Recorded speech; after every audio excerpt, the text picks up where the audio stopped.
Bismillahirrahmanirrahim. Assalamualaikum warahmatullahi wabarakatuh. Alhamdulillah. Wassalatu wassalamu ala rasulillah wa ala alihi wa sahbihi wa mawala. Asyhadu an la ilaha illallah wahdahu la syarika lah wa asyhadu anna Muhammadan abduhu wa rasuluhu ba'da. Allahumma shalli wa sallim ala Muhammadin wa ala ali Muhammad kama shallaita ala Ibrahim wa ala ali Ibrahim wa barik ala Muhammad wa ala ali Muhammad kama barakta ala Ibrahim wa ala ali Ibrahim innaka Hamidum Majid. Alhamdulillah, kita bersyukur pada Allah Subhanahu wa taala di hari ini. Mudah-mudahan kita masih diberikan semangat untuk beribadah, untuk mengejar Allah, untuk menambah lagi tabungan-tabungan amal kebaikan kita setiap hari. Dan setiap hari pula adalah hari di mana Allah terus kurangkan hidup kita, waktu kita, sehingga semakin terbataslah waktu kita untuk beribadah. Maka seorang mukmin itu sebenarnya kalau kita belajar dari para orang-orang soleh zaman dulu, motivator mereka itu cuma dua, kalau nggak surga ya neraka. Surga akan membuat mereka begitu inginnya berada di sana, neraka membuat mereka begitu inginnya tidak berada di sana. Mukmin itu tidak butuhkan atau tidak memerlukan motivator-motivator ala-ala barat, karena motivator dalam Islam sudah cukup banyak. Al-Quran itu motivatornya kita, hadis-hadis Nabi itu motivator kita. Dan kalau zaman sekarang banyak film-film yang fiksi-fiksi yang menceritakan tentang orang bisa terbang, orang bisa nempel di berbagai macam tempat, maka zaman dulu hal seperti itu terjadi, tapi nyata beneran. Kenapa saya menceritakan ini? Karena sebagai umat Islam atau umatnya Muhammad SAW, kita harus sangat berbangga, ya, karena kita menjadi manusia yang paling banyak nanti insya Allah di Yaumil Hisab nanti, di belakangnya Nabi SAW. Dan dari semua syariat-syariat yang sudah Allah perintahkan atau mungkin Nabi contohkan kepada kita, yang syariat Islam ini adalah syariat yang paling sempurna, khususnya dibawa oleh Nabi kita alaihissalam. Terus sekalian, kalau bicara tentang Islam sebagai salah satu agama atau mungkin satu-satunya agama yang Allah ridho dengan itu, maka Islam memberikan petunjuk yang sangat-sangat sempurna. Islam memberikan petunjuk yang sangat-sangat kompleks untuk mengatur berbagai macam aspek-aspek kehidupan. Yang kalau seandainya kita menggunakan atau memakai aspek-aspek tadi, maka niscaya hidup kita akan bahagia. Hidup kita akan, termasuk di sini hidup kita akan sehat. Kenapa? Karena sebenarnya kalau kita lihat dari semua yang Allah Subhanahu wa taala perintahkan dalam petunjuk, ya, yang disampaikan oleh Nabi SAW, maka syariat Islam itu sebenarnya semuanya menyehatkan. Semua syariat dalam Islam itu menyehatkan, tapi kita tidak mengerjakannya untuk sehat. Kita mengerjakannya karena kewajiban dan karena ketaatan kita kepada Allah Subhanahu wa taala. Ya, jadi kalau kita memahami konsep ini, maka sebenarnya umat Islam itu harus menjadi umat yang paling kuat, umat yang paling jarang sakit-sakitan, ya. Bukan kayak zaman sekarang, ya.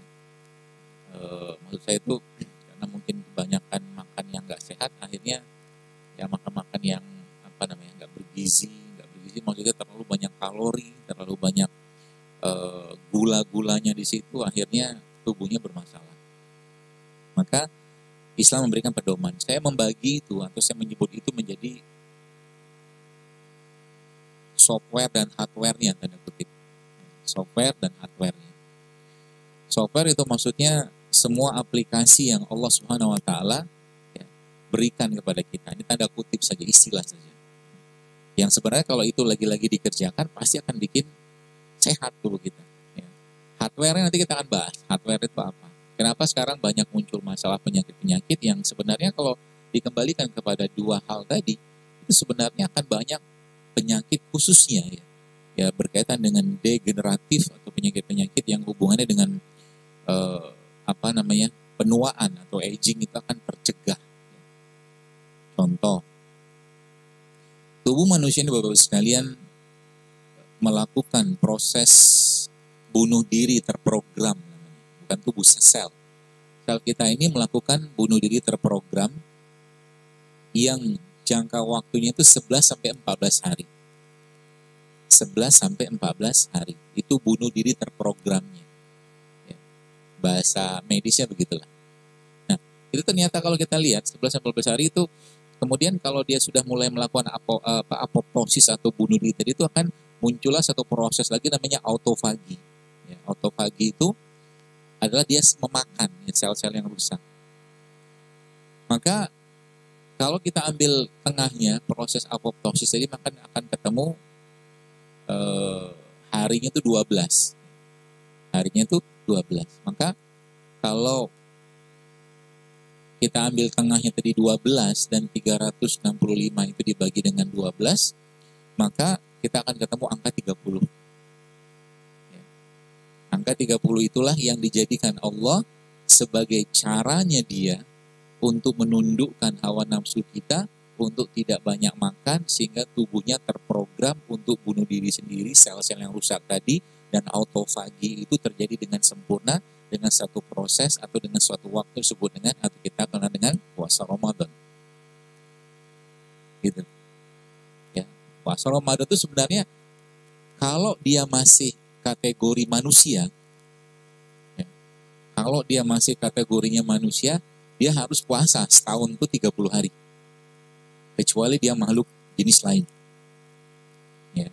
Kenapa? Karena apoptosis dan autofagi tadi memang secara sains memang terjadi pada waktu seperti itu. Ya. Nah, tinggal nanti kita itu kalau saya membahasakan itu namanya softwarenya.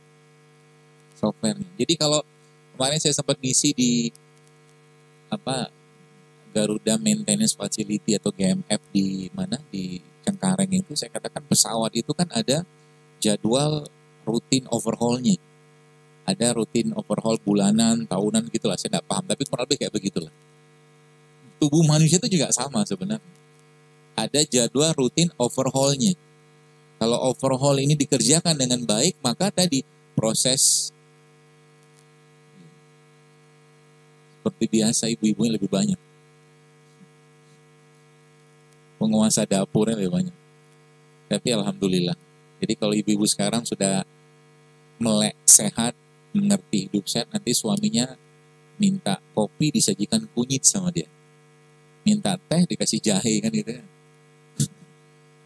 Dan biaya bulanan sudah mulai berkurang kabarnya karena sudah tidak beli lagi beras. Nasi putih udah nggak makan lagi sekarang. Baik, jadi ada jadwalnya ya, ada jadwal servis rutinnya. Ya. Nah, tadi kalau kita bicara apoptosis atau autofagi tadi, dia terjadi dalam ya 30 hari, itu memang wajib dikerjakan. Maka kita lihat dari syahadat. Ya kalau kita rukun Islam saja, yang pertama kan syahadat, kemudian sholat, ya, kemudian zakat, puasa, haji. Coba lihat semua yang dikerjakan itu. Jadi syahadat itu sebenarnya coding sebenarnya. Jadi kita itu sudah berada pada coding penuhanan manusia itu. Yang kata Allah dalam Al-Quran, alastu birabbikum. Jadi waktu masih dalam kandungan ibu itu semua ditanya, gitu kan. Jadi semua manusia itu pernah mengakui. Ya. Terlepas dia kalau dia tidak Islam atau orang-orang kafir atau non-muslim, dia pernah ditanya sama Allah. Itu codingnya. Jadi gennya kita itu udah di-coding sama Allah untuk mengakui penyembah atau mengakui adanya zat yang membuat atau menciptakan ini semua. Itu coding awal itu ada syahadat tadi. Ya. Maka ada satu dokter, ada satu ilmuwan namanya Kazuo Murakami, dia pernah membaca di dalam buku dia itu, ternyata waktu ditemukan meteor di kutub, dia cerita gitu, ternyata meteor tadi mengandung 4 jenis asam amino, ya, yaitu A, T, G, dan S. Adenin, tirosin, guanin, dan sitosin. Dan asam amino ini sama kayak manusia. Kata dia gitu. Jadi kalau bahasa dia, manusia itu memang bukan makhluk bumi. Dia makhluk luar angkasa, bahasa dia ya. Yang dititipkan Tuhan, kata dia. Yang dititipkan zat yang maha agung di bumi dan hidup dengan bahan baku yang ada di bumi. Ya, makanya kalau kita lihat bahasa Al-Quran, orang-orang mukmin itu kalau udah ngerti bahwa dunia ini memang penjara, kita bukan tempat kita, bukan di sini. Coding itu di situ. Orang-orang yang sudah mendapatkan atau merasakan esensi keimanan pasti akan merasa jenuh dengan dunia. Pasti akan merasa tidak nyaman. Kalau bahasa Nabi itu penjara.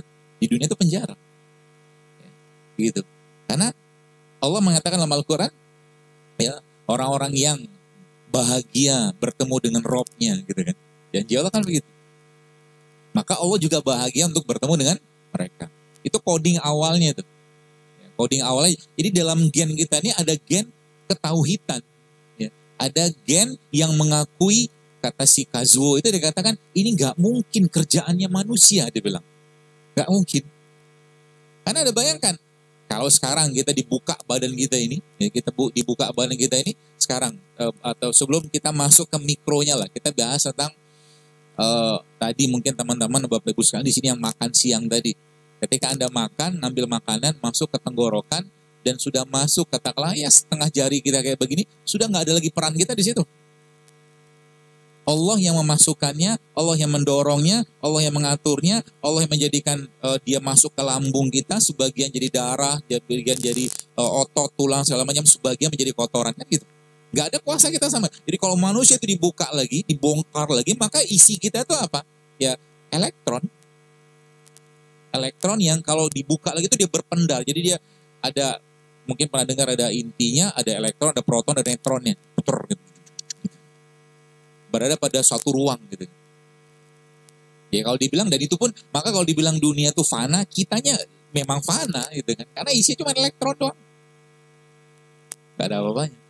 Dan menariknya lagi, semua elektron tadi itu, semua berputarnya ke arah kiri. Gitu. Kalau kita lihat dari makrokosmosnya, galaksi itu semua berputarnya ke kiri. Jadi mereka tuh kalau bahasa kita semua itu bertasbih, memang bertasbih dia. Dia mengeluarkan frekuensi tertentu, ya. Yang disitulah akhirnya ada itunya, ada pengendalinya. Pengendalinya siapa? Yang kata Nabi itu, izal sholat jasadakulu wa izal fasad jasadakulu. Jadi pengendalinya itu si kolbu tadi, rajanya itu kolbu tadi. Gitu. Dia yang mengatur semuanya. Dan kolbu tadi terus berinteraksi sama Tuhan. Ya. Kolbu atau hatinya tadi itu terus berkomunikasi dengan Robnya. Dan kolbu itu sesuatu yang baik sebenarnya kalau terjaga dengan baik, dengan keimanan tadi.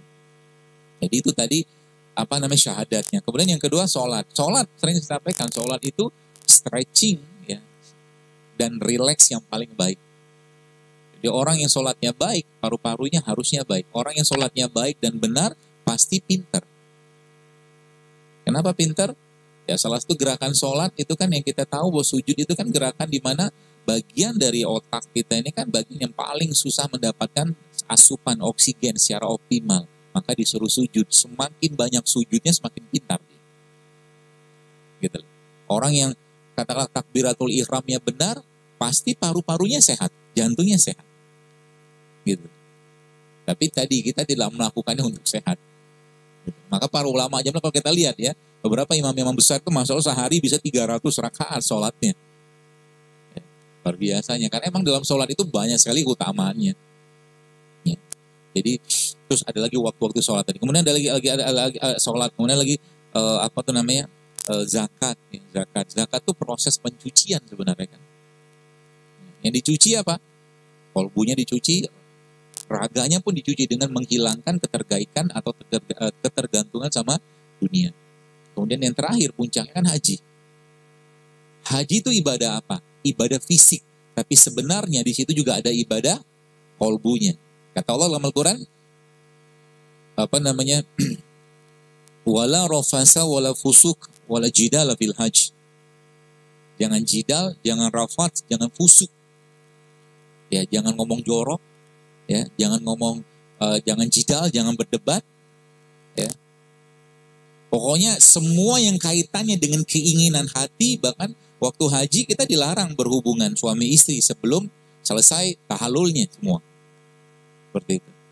Jadi ibadah yang dikerjakan ini semuanya tidak lain tidak bukan adalah cara Allah untuk mendidik hati kita atau khususnya iman kita yang pada akhirnya nanti fisiknya pasti sehat. Jadi semua kesehatan fisik itu asal muasalnya dari kolbu yang sehat.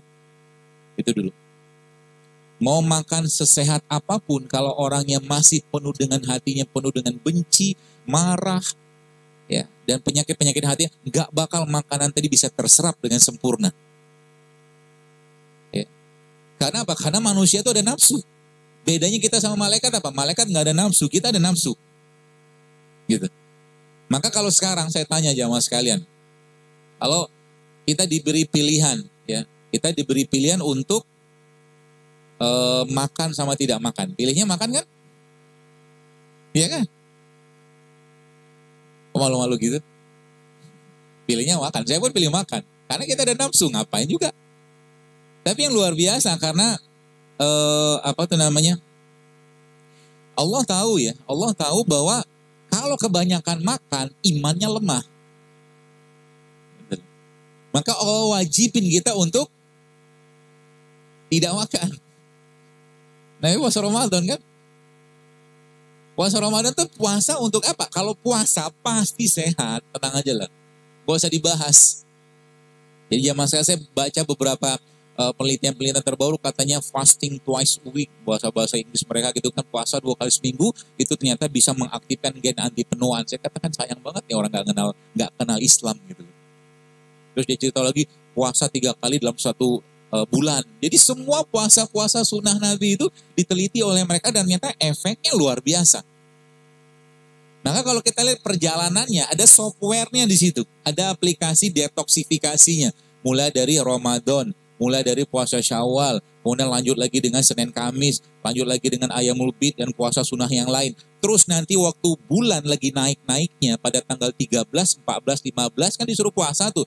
Dan ternyata gravitasi bulan dalam tengah-tengah bulan seperti itu menyebabkan proses apoptosis tubuh kita itu meningkat. Ditambah lagi dengan puasa pada tanggal tersebut, maka apa yang terjadi? Autofaginya juga makin meningkat. Habis itu diimunisasi kita. Apa imunisasinya? Bekam. Kan urutannya begitu.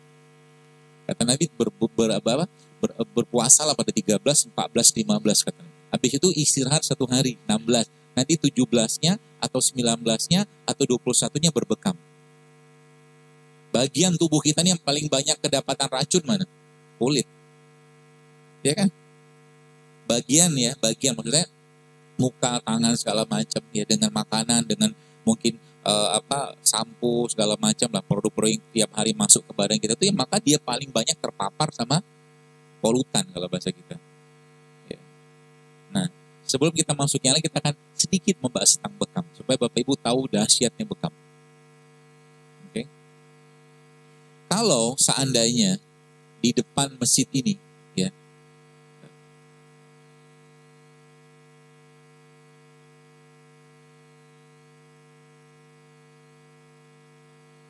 di depan masjid ini misalkan ada katakanlah kertas kayak beginilah.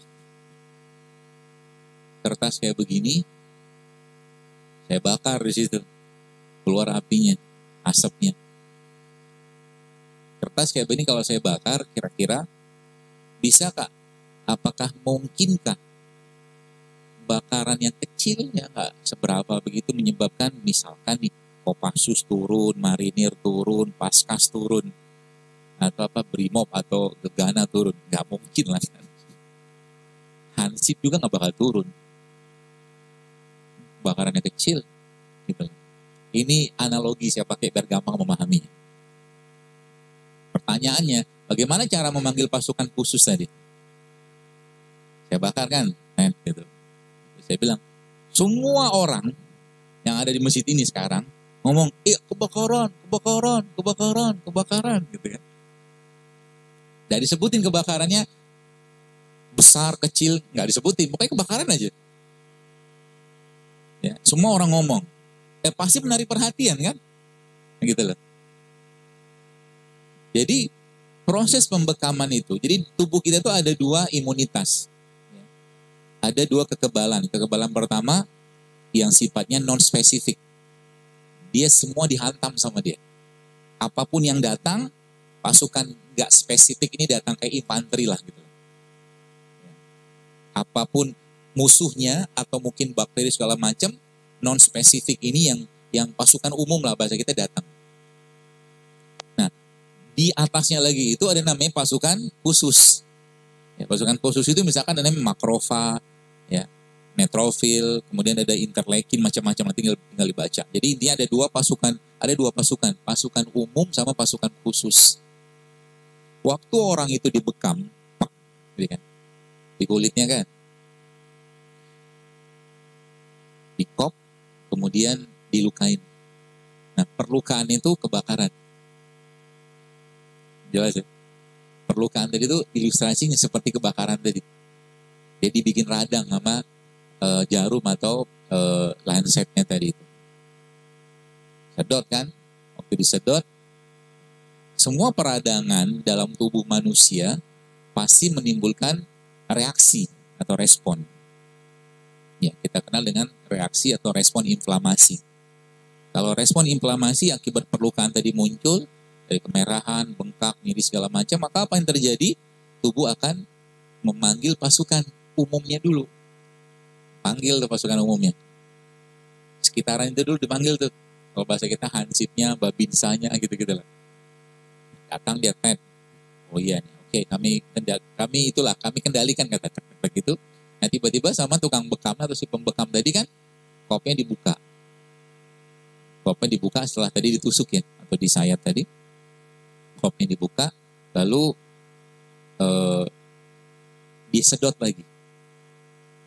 Kan awalnya kan dibersihkan tuh, sedot, tusuk-tusuk, atau disayat-sayat gitu kan.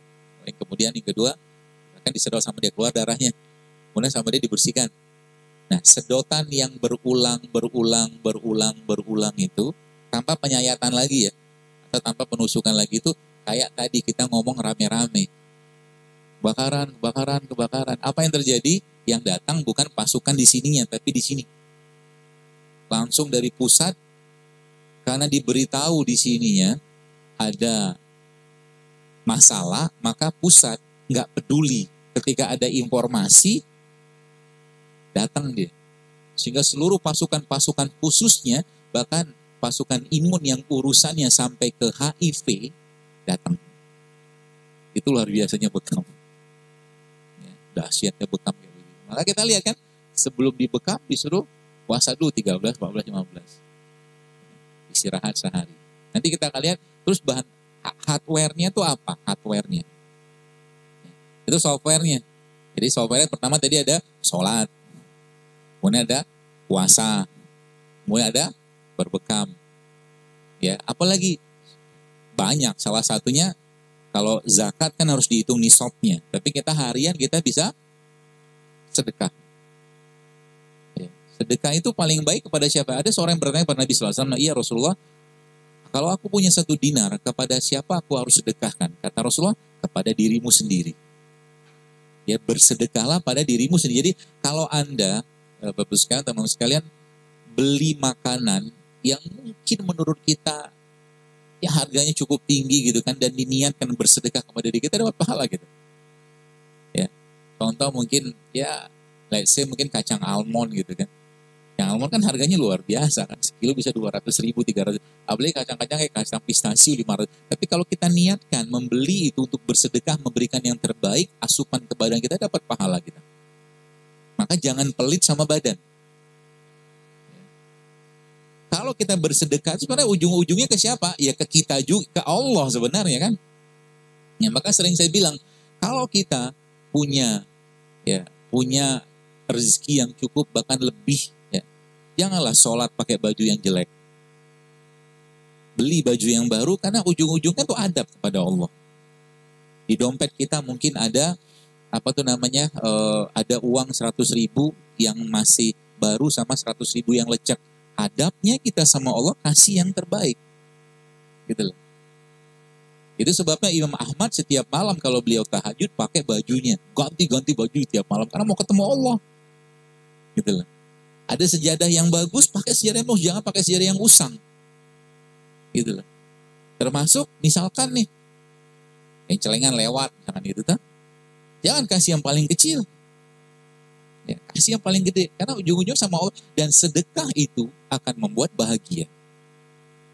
Pasti membuat bahagia. Kenapa banyak orang katakanlah sekarang tidak merasakan kebahagiaan ketika memberi sedekah? Karena sedekahnya kedikitan. Baik. Ada orang susah lewat. Contoh aja lah. Orang kurang beruntung lah katakanlah. Kemudian dia lewat seperti itu, baru sekalian, lalu Anda kasihlah uang 5.000 atau kita kasih uang 5.000. Yang paling dia bilang, terima kasih. jazakallah khair, apalah dia bilang gitu, matur suwun gitu kan. Coba kasih uang ke dia 200.000. Kira-kira respon dia beda nggak? Beda. Doanya banyak. Moga-moga, moganya banyak. Iya kan? Kalau dia bahagia, kita ikut-ikutan bahagia. Dan sering cara Allah mendidik kita tuh sering kayak begitu. Ya, sering maksudnya apa? Sering dengan cara Allah perlihatkan panca indera kita tuh kepada hal-hal tertentu yang Allah inginkan kita melakukan kebaikan di sana untuk memperbaiki hati kita. Gitu. Ya. Contoh mungkin saya tuh pernah ya suatu hari gitu kan. Ini begini cara Allah gitu kan. Cara Allah untuk mendidik kita lah gitu kan. Yang dididik apa? Hatinya. Suatu hari saya pernah pengen beli jam. Ya. Pernah saya ceritakan. Jam itu buat saya tuh lumayan harganya gitu kan. Berapa juta. Tapi saya pikir kayak bagus pengen beli gitu kan. Ya buat diri sini kan ada masalah. Kita memberi yang terbaik gitu kan. Belum ada uang ceritanya. Terus saya bilang sama Allah, ya Allah tolong murahkan jam ini untuk saya. Tolong murahkan jam ini untuk saya. Gitu aja ngomongnya kan. Dalam hati berdoa gitu kan. Dan lama kemudian, berapa bulan kemudian, jam itu Masya Allah, tabarakallah bisa saya beli. Bahagia kan pakai jam. Jam berapa? Barang baru gitu kan. Singkat ceritanya suatu hari, saya ada ngisi kegiatan lah gitu daerah Lampung atau apa gitu. Nunggu panitia datang, akhirnya saya sholat duha ceritanya. Saya sholat duha, samping saya tuh bapak supir taksi. Ya, bapak supir taksi gitu. Dia lagi sholat, saya sudah selesai. Saya baca Quran, saya tunggu dia gitu kan. Tiba-tiba Allah menyolek saya gitu kan dengan sebuah kalimat dalam surat Ali Imran yang artinya kurang lebih, dan kamu tidak akan sampai pada kebajikan yang sempurna hingga kamu menginfakkan apa yang paling kamu cintai. Tahu maksudnya?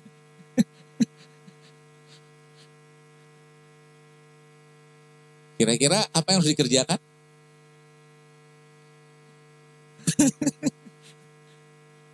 Saya ngerti pesan itu.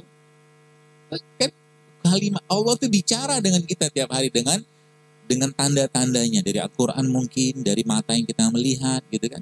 Saya bilang sama Allah, ya Allah saya nggak cinta jam ini, serius. Saya buka jam itu. Saya kasih sama bapak supir taksi tadi, terus saya pergi ke ATM, ambil uang. Cukup banyak saya ambil uang. Mau bikin dia surprise, supaya malaikat surprise juga kan. Saya bilang, Pak, pulang nanti kumpul lah sama keluarga. Ini jam bagus Bapak pakai. Gitu. Dan saya bahagianya minta ampun. Kenapa? Saya berhasil melepaskan keterikatan hati saya sama dunia tadi. Kisah kayak begini terjadi zaman Abdurrahman bin Auf. Nabi mengatakan ayat yang sama, lalu Abdurrahman bin Auf menyerahkan semua kebun kurmanya. Tidak akan berkumpul kecintaan sama Allah kalau masih ada kecintaan terhadap dunia sini. Gak bisa. Orang tidak akan bisa merasakan kenikmatan sholat, kenikmatan sedekah, kenikmatan bangun malam kalau masih ada bangkangan dia sama Allah. Gak bisa. Atau maksiat. Gak bisa. Gak bisa kumpul dia. Sama juga dengan kalau saya membahasakan orang yang hari-harinya sibuk dengan makanan gak sehat, diajak makanan sehat, gak ada rasa buat dia. Ya kan? Tiap hari. Dan kita tahu kok makanan gak sehat itu apa. Gak usah disebutin lah. Nanti disebutin nanti tersinggung lagi. Ya. Kita tahu. Makanan yang banyak tepungnya, banyak minyaknya, banyak gulanya.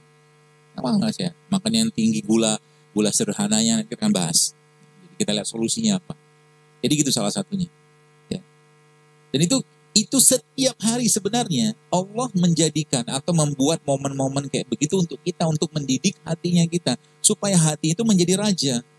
Dan kolbu itu Bapak-Bapak sekalian saya sampaikan, kolbu itu nggak perlu banyak-banyak makan.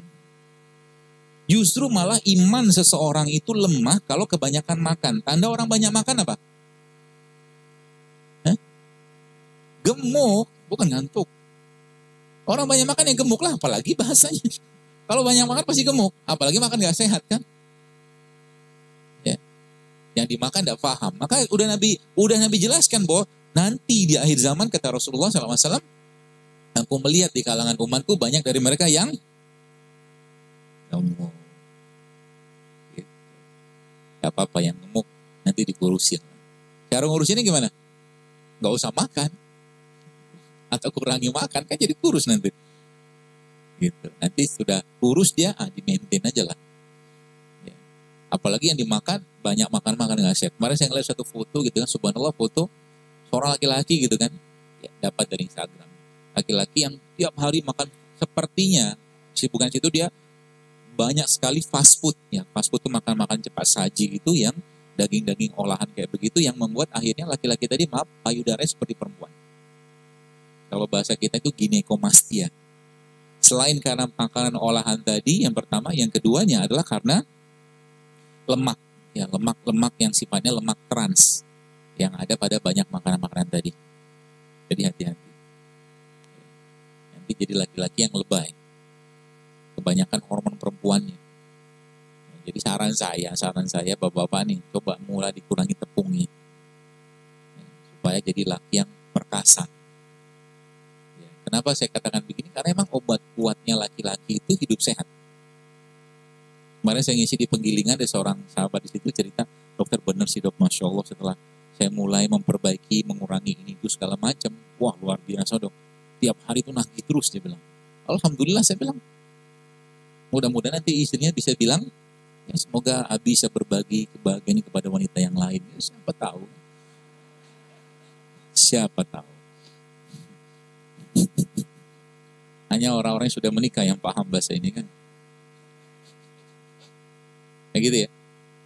Jadi apa tuh namanya? Jadi kita kembali ke bekam, itu dahsyatnya bekam. Makanya gravitasi itu dipakai. Jadi pada pertengahan bulan ya kita disuruh jadi proses apoptosis sama autofagi tadi terjadi lebih optimal dalam kondisi orang itu berpuasa. Gitu. Maka saat berbekam itu lebih baik dalam kondisi kita tidak dalam perut penuh. Benar gitu. Ya, tadi kita itu sedekah ya, dia udah sedekah, ada bekam, ada puasa ya, ada bangun malam macam-macam lah. Itu softwarenya. Software itu kita bisa aplikasikan setiap. Jadi apalagi kalau kita bicara tentang haji itu kan ibadah fisik yang luar biasa. Umroh juga sebenarnya. Jadi kalau orang datang pergi umroh, balik-balik umroh nggak kurus sayang, kurang tawafnya itu kalau saya bilang. Apalagi tawaf di lantai paling atas, kan jauh banget. Ya bisa 1 jam, satu set tawaf gitu kan. Kalau di atas ya, yang paling gede itu.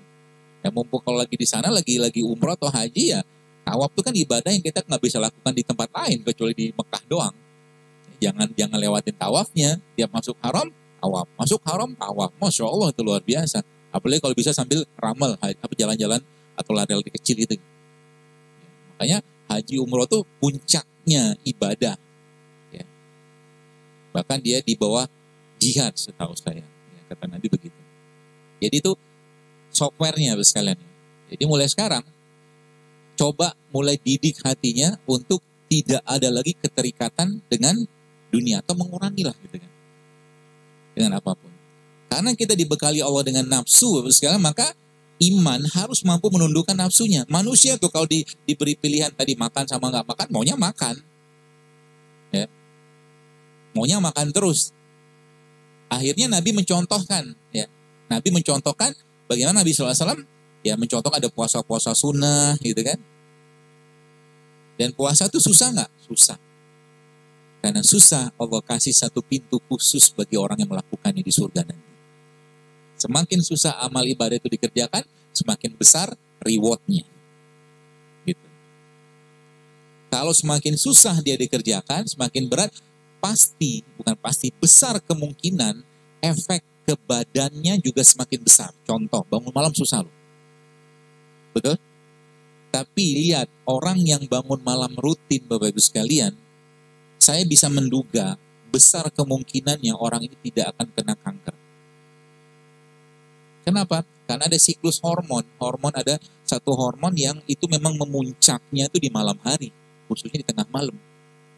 Namanya growth hormone. Growth hormone kalau berlimpah ruah dalam kondisi orangnya bangun kayak begitu, maka dia akan memakan sel-sel yang rusak tadi. Itu dahsyatnya bangun malam. Susah? Susah. Tapi sering saya sampaikan, ya kayak bangun malam itu ya sampai, kalau nggak dipaksain bangun malam, sampai mati juga nggak bakal bangun malam. Hidup sehat juga sama. Ya, kita udah tahu keutamaannya. Jadi kalau kita sudah ngerti keutamaannya, maka jangan pernah lewatkan. Jangan pernah lewatkan. Menangisnya kita, ya bukan karena nggak minum madu, bukan karena nggak minum atau nggak makan habatus sauda, bukan karena nggak makan zaitun, bukan karena nggak makan buah, bukan karena nggak makan sayur, bukan karena nggak makan biji-bijian. Tapi menangisnya kita kalau seandainya 2 rakaat sholat qobliyah subuh ketinggalan, nangis. Ya gitu maksudnya. Sebagaimana tadi makanan sehat makin bikin kecanduan seseorang, atau makanan gak sehat juga bikin kecanduan, ibadah juga bikin kecanduan. Dia pengen lagi, pengen terus. Coba lihat hadis orang-orang yang berjihad di jalan Allah, ketika Allah tanya sama mereka, wahai hamba-hambaku, ya, kamu pengen apa lagi? Ya, minta sama aku, kata Allah, kan gitu kan, orang yang jihad kan, yang kata Rasulullah tuh ruh mereka tuh berada di tembolok burung-burung hijau tuh. Ya, kata Allah, kata Rasul begitu. Teman-teman tahu apa yang mereka inginkan? Dan apakah mereka ya sudah kami antang-antang sini Allah, ini damai banget, enak banget, bisa terbang ke sana? Enggak, mereka bilang apa? Ya Allah, izinkan kami untuk hidup kembali ke dunia, untuk kami jihad lagi, terus mati lagi, hidup lagi, mati lagi. Coba, Masya Allah. Itu dahsyatnya iman. Jadi kalau boleh saya katakan, zaman sekarang ini penyakitnya umat Islam ini bukan penyakit fisik, tapi kita kekurangan nutrisi hati. Kita kekurangan nutrisi hati. Terlalu banyak di depan kita yang harus kita bantu, kita tolong. Terlalu banyak ayat-ayat Allah yang Allah tampakkan kepada kita, tapi tak sedikit pun hati tergetar. Kenapa hati tidak tergetar? Kebanyakan makan salah satunya. Itu tandanya kayak begitu. Takkan bisa kita merasakan getaran-getaran ayat-ayat Allah dalam Al-Quran saat dibacakan dalam kondisi perut kenyang. Gak bisa. Itu sebabnya para ulama mengatakan salah satu pintu masuknya syaitan dan pintu menyebabkan lemahnya iman adalah terlalu banyak makan. Terlalu banyak makan, terlalu banyak bicara gak bermanfaat. Jadi kalau kita sekarang judul hari kan sehat untuk taat. Maka didik hatinya dulu. Didik hati dimulai dengan apa? Kalau mau marah, jangan marah. Tahan marahnya. Ya. Kalau mau makan berlebihan, lihat efeknya apa. Nanti pasti akan muncul ke fisik. Tanyalah sama orang-orang yang maaf kena stroke, kencing manis, darah tinggi. Apakah mereka dulu orang yang hobinya berpuasa? Kemungkinan besar tidak. Tanyalah sama orang-orang yang kena degeneratif, apakah mereka orang-orang yang hobinya makan sehat? Kemungkinan besar tidak. Mereka hidup dalam memuaskan hawa nafsunya dengan makanan-makanan tadi. Faktanya begitu. Betul. Maka mau jadi apa umat ini? Kalau semua kayak begini terus, 800 lebih ayat-ayat kauniyah menjelaskan tentang itu, tentang kesehatan. Banyak sekali. Gak kita bahas. Akhirnya apa? Ya umat menjadi, kalau bahasanya itu karena makanan gak sehat, kebanyakan kerupuk, akhirnya menjadi mental kerupuk. Kerupuk itu kan pecah gitu kan. Suruh bangun malam susah, suruh ngaji susah, sedekah banyak dikit susah, rawatib susah, azan datang sibuk dengan handphone. Itu mental kerupuk saya bilang. Gak usah cerita jihad. Wanitanya tidak kalah bermasalah. Rahim mereka penuh dengan makanan-makanan yang tidak sehat. Akhirnya apa? Lahirlah generasi-generasi yang mentalnya mental kerupuk gitu. Bukan mental seperti Nusaybah binti Ka'ab. Yang ketika ada panggilan jihad di malam hari, dia bangunkan suaminya, dia bangunkan anaknya. Wahai suamiku, wahai anak-anakku, bangunlah. Rasul memanggil kita dan aku pun akan ikut bersama kalian. Orang kayak begitu baru bisa mengucapkan kalimat tadi. Kalau apa? Kalau hatinya sehat. Banjir di mana-mana. Kayak gini sekarang.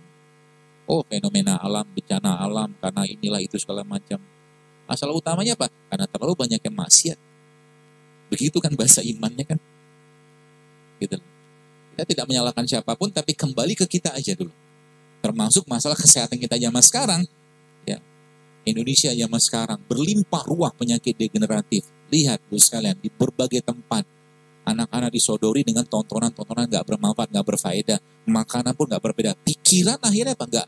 Gak berfaedah gitu kan. Obrolannya gak bermanfaat. Ini awalnya. Wanita, kalau mungkin sekarang banyak saya banyak kasus-kasus PCO. PCO itu kan polikistik ovary syndrome.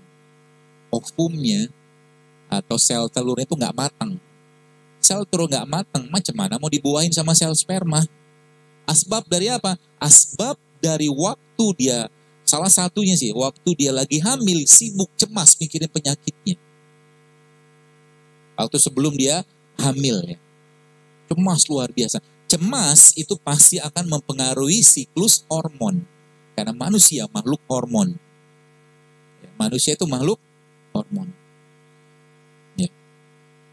Bahkan kasus-kasus lesbian itu, yang sekarang LGBT merajalela di mana-mana, itu dimulai sejak dari kandungan. Dari kandungan. Ini belum cerita tentang yang dimakan. Ini masih yang difikirkan sama ibunya. Maka waktu hamil ngapain? Baca Quran, zikir, banyak berbuat baik. Itu yang dikerjakan. Waktu menikah, sang suami ketemu sama istrinya, mikir kita mau punya anak. Tiap hari mikir punya anak. Akhirnya apa? Mertua tidak sempat dibaktikan. Orang tua nggak sempat dibaktikan. Suami sibuk kerja, istri sibuk kerja, sehingga nggak dapat keberkahan dan kebaikan. Macam mana gitu Allah mau kasih anak? Gitu loh. Kalaulah kolbunya atau kalaulah yang dimakan sehat, ya, kemudian makanan sehat, tapi kalau kolbunya nggak sehat, nggak bakal juga bisa bagus tuh gennya, gitu. Maka ibu-ibu tuh saya pesan sih, saya berpesan kepada Anda, jadilah madrasah buat anak-anak Anda. Ya. Jangan bangga dengan gelar. Karena kalau kita bisa mendidik satu anak laki-laki itu biasa, tapi kalau bisa mendidik satu anak perempuan, satu peradaban besar di sana nanti akan terwujud. Dari rahimnya, dari pendidikannya dia. Apalagi ngerti makanan sehat. Kenapa zaman sekarang banyak anak-anak nggak sehat? Karena ibu bapaknya nggak paham makanan sehat itu apa. Saya barusan ngomong tentang nasi goreng, sudah diserang di mana-mana. Luar biasa. Nggak mampu menahan lisan. Kan? Karena kolbu itu penyakitnya kalau cuma dua. Kalau nggak syubhat, syahwat. Syubhat, syahwat. Itu dua istilah umum. Ya. Maka Nabi SAW sering sekali membaca doa untuk menjaga kolbunya. Yaitu apa? Ya muqallibal qulub, ya musarrifal qulub. Gitu. Ya. Jadi itu softwarenya harus sekalian. Software. Maka pakai software itu baik-baik. Tadi kajian di Bogor gitu, subhanallah ada ibu-ibu yang tanya, dokter saya promil gitu kan. Kemudian beliau ceritanya tuh program bayi tabung. Bapak Ibu tahu bayi tabung tuh berapa biayanya? Berapa? Ada yang tahu? Pokoknya puluhan juta lah. Demi apa? Demi anak kan? Dunia nggak itu? Dunia. Saya bilang sama ibu itu, yang nanya itu, saya bilang, Bu, gitu kan, ya manggil pakai kertas gitu kan. Ibu berani mengeluarkan uang segitu untuk dapat anak dengan program yang angka keberhasilannya tidak sampai 5% bayi tabung. Beranikah ibu mengeluarkan uang segitu banyak, puluhan juta tadi, untuk diinfakkan di jalan Allah, ke panti asuhan, ke yatim, ke fisabilillah, ke masjid, ke pondok, yang doanya dari mereka-mereka itu jauh lebih memungkinkan Anda untuk diberi anak. Masuk akal? Bisa nggak gitu? Gak bisa kalau hatinya terikat sama dunia, nggak bisa. Saya tantang nih Anda. Ya, kalau mau let it go lah, let it go, lepasin semua tuh sekali-sekali ya. Sering-sering juga nggak apa-apa sih. kuras sisi dompetnya, kasih ke orang. Habisin. Kasih orang. Terus nanti pulangnya gimana? Kan online sekarang, kan tinggal telepon, tak jemput. Gampang kan? Ya. Kalau saya memang sering kayak begitu. Saya membiasakan kayak begitu. Sehingga apa? Sering sekali tuh kadang-kadang saya mendapatkan tuh sekalian orang-orang yang subhanallah, adalah berapa kali saya jalan gitu kan, tiba-tiba lihat bapak-bapak sama ibunya sama anaknya pakai gerobak sampah gitu kan, anaknya di tengahnya gitu kan, coba Anda kasih 5.000, ya terima kasih, coba kasih uang ada sebanyak yang Anda bisa saat itu kasih. Nangis dia Pak. Tangisan mereka itu kita butuhkan sekarang. Karena mungkin hati kita itu terlalu keras dengan dunia ini. Maksudnya terlalu berat menerima melakukan kebaikan-kebaikan. Ya, sedekah 2.000 semua juga bisa 2.000, nggak perlu tutup-tutup kayak celeng masjid 2.000. Biaya operasional malaikat tuh mahal zaman sekarang. 2.000 nggak cukup. 2.000 nggak celengin, minta rezeki, jodoh, harta nggak cukup. Hah? Lebih tepatnya apa? Bakhil. Pelit. Pelit itu penyakit nggak? Penyakit. Ya, makanya kalau lagi sakit gitu kan, pakai software ini. Lagi sakit, cari keluar rumah Anda. Jadi kemarin tuh kapan hari itu gitu? Adalah saya suatu hari pergi ke kajian gitu kan, daerah Jakarta Timur itu. Jadi waktu masuk tol gitu ada bapak-bapak sama ibu-ibu, ya mereka orang-orang beruntung. Nggak mungkin dia sengaja juga ngemis gitu kan dengan baju compang-camping. Masuk tol, duduk situ dia makan gitu kan. Saya kadang-kadang terenyuh banget kayak gitu. Dan Allah menggerakkan mata saya untuk melihat mereka. Allah yang kehendaki kan. Apa yang saya kerjakan? Bukan saya panggil dia. Kita butuh dia, bukan dia butuh kita. Stop mobil Anda, stop motor Anda, turun. Hargai mereka. Ambil uang terbaik Anda. Masukin amplop, kasih. Dan tidak perlu terima kasih, pergi sana langsung. Maka doa mereka akan naik ke langit semua. Masya Allah. Indah hidup kayak begitu. Nanti mau minta apa ya gampang. Ya. Seperti itu. Orang-orang yang pagi-pagi lewat depan, coba dipraktekin. Kalau saya sering, insya Allah. Bukan untuk ujub, tapi mudah-mudahan menginspirasi Anda. Ya. Kadang-kadang ada dekat rumah saya itu bapak-bapak gitu kan, dia biasa kalau hari panas jualannya es cendol. Saya sih nggak makan, saya nggak minum es cendol, nggak itunya saya gitu kan, nggak kesukaannya saya lah. Terus kalau musim dingin kayak begini, dia jualnya kue pancong itu. Coba tanya sama dia, tanya Pak, dari pagi sampai sore Bapak jualan kayak begini dapat berapa? Tidak lebih dari 200.000, Pak. Tidak lebih. 150.000 udah kebanyakan. Dari pagi sampai sore. Allah. Ya. Untuk menafkahi keluarga mereka. Kita, sebutlah mungkin Allah kasih kelebihan rezeki. Supaya dia cepat kumpul sama keluarganya. Ya. Anda bisa lakukan 2 hal di situ. Beli semua. Dia punya jualan tadi. Suruh dia bagikan. Dapat pahala kan? 2. Dari makanan yang dia kasih ke orang sama sedekah kita ke dia. Sumringahnya minta ampun itu. Asik kan gitu kan? Asik. Jadi kalau begitu terasa terus tiap hari gitu.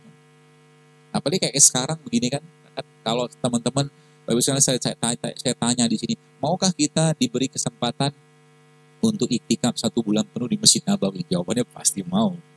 1 bulan penuh. Tapi nggak mungkin juga, berat. Waktu, mungkin biaya, kan gitu. Tapi Nabi SAW menyampaikan sebuah hadis, kata Nabi apa? Membantu hajat saudaraku, kata Rasulullah, lebih aku cintai daripada beriktikaf 1 bulan penuh di masjidku ini. Contoh, jangan ibu-ibu lagi ramen. Di depan itu misalkan nih penuh banget lah. Misalkan. Kemudian penuh kayak begitu, ada ibu-ibu yang hajatnya, dia pengen masuk dengerin kajian ini misalkan. Dengan kajian ini, dan di depan Anda ada space, ada ruang kosong. Hajatnya dia pengen duduk, kasih itu sama dia, itu lebih baik daripada 1 bulan penuh di Masjid Nabawi. Masya Allah. Software-nya banyak banget Islam itu. Pakai software itu.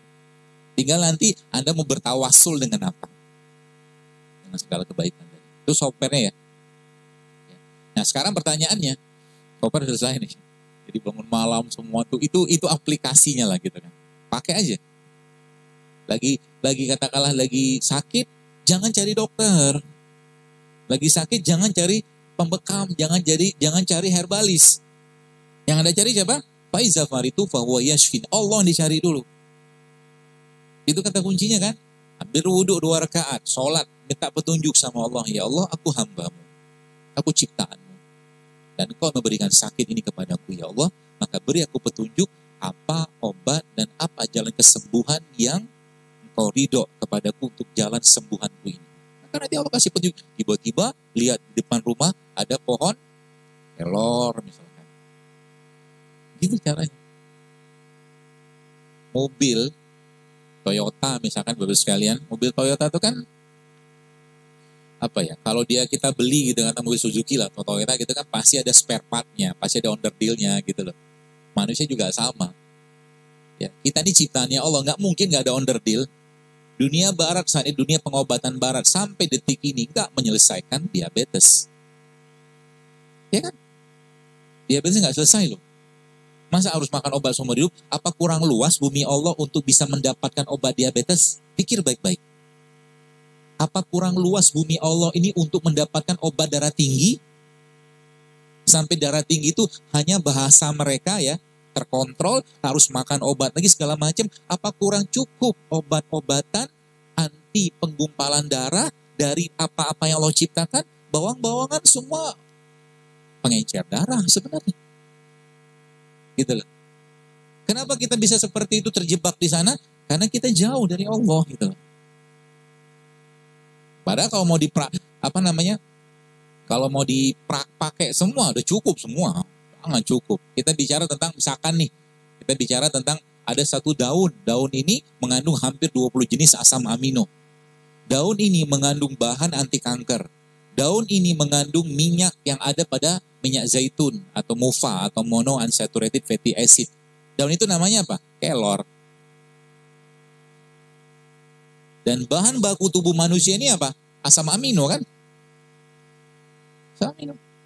Gen kita itu ya bahan bakunya asam ada ini macam-macam. Nanti silakan dilihat sendiri lah. Kenapa banyak orang zaman sekarang sakit-sakitan? Karena tubuhnya tidak mengasup, tidak mendapatkan apa yang harusnya tubuhnya dapatkan. Yang dimakan kebanyakan rasa. Yang dimakan rasa. Dan untuk memuaskan, kalau saya tanya, nanti jawabannya saya ketahuan. Tolong jawab. Ini kuis tuh. Mendadak diem begini. Nasi goreng sehat nggak? Nah? Loh, jawab apa yang ditanya, nggak usah lebih-lebih. Saya cuma tanya, nasi goreng itu sehat atau tidak? Hah? Enggak. Sepakat enggak ya? Kenapa dimakan? Nah, enak kan? Enak itu bagian dari nafsu kan? Udah ngerti nggak sehat, dimakan, nafsu. Saya tanya lagi. Jangan sedih gitu lah. Nanti saya kasih solusinya. Gorengan sehat nggak? Ada yang bilang sehat? Oh luar biasa. Gorengan sehat? Enggak. Kenapa dimakan? Enak. Nafsu kan? Ketahuan. Halal nggak itu? Toyib nggak? Toyib. Enak aja loh.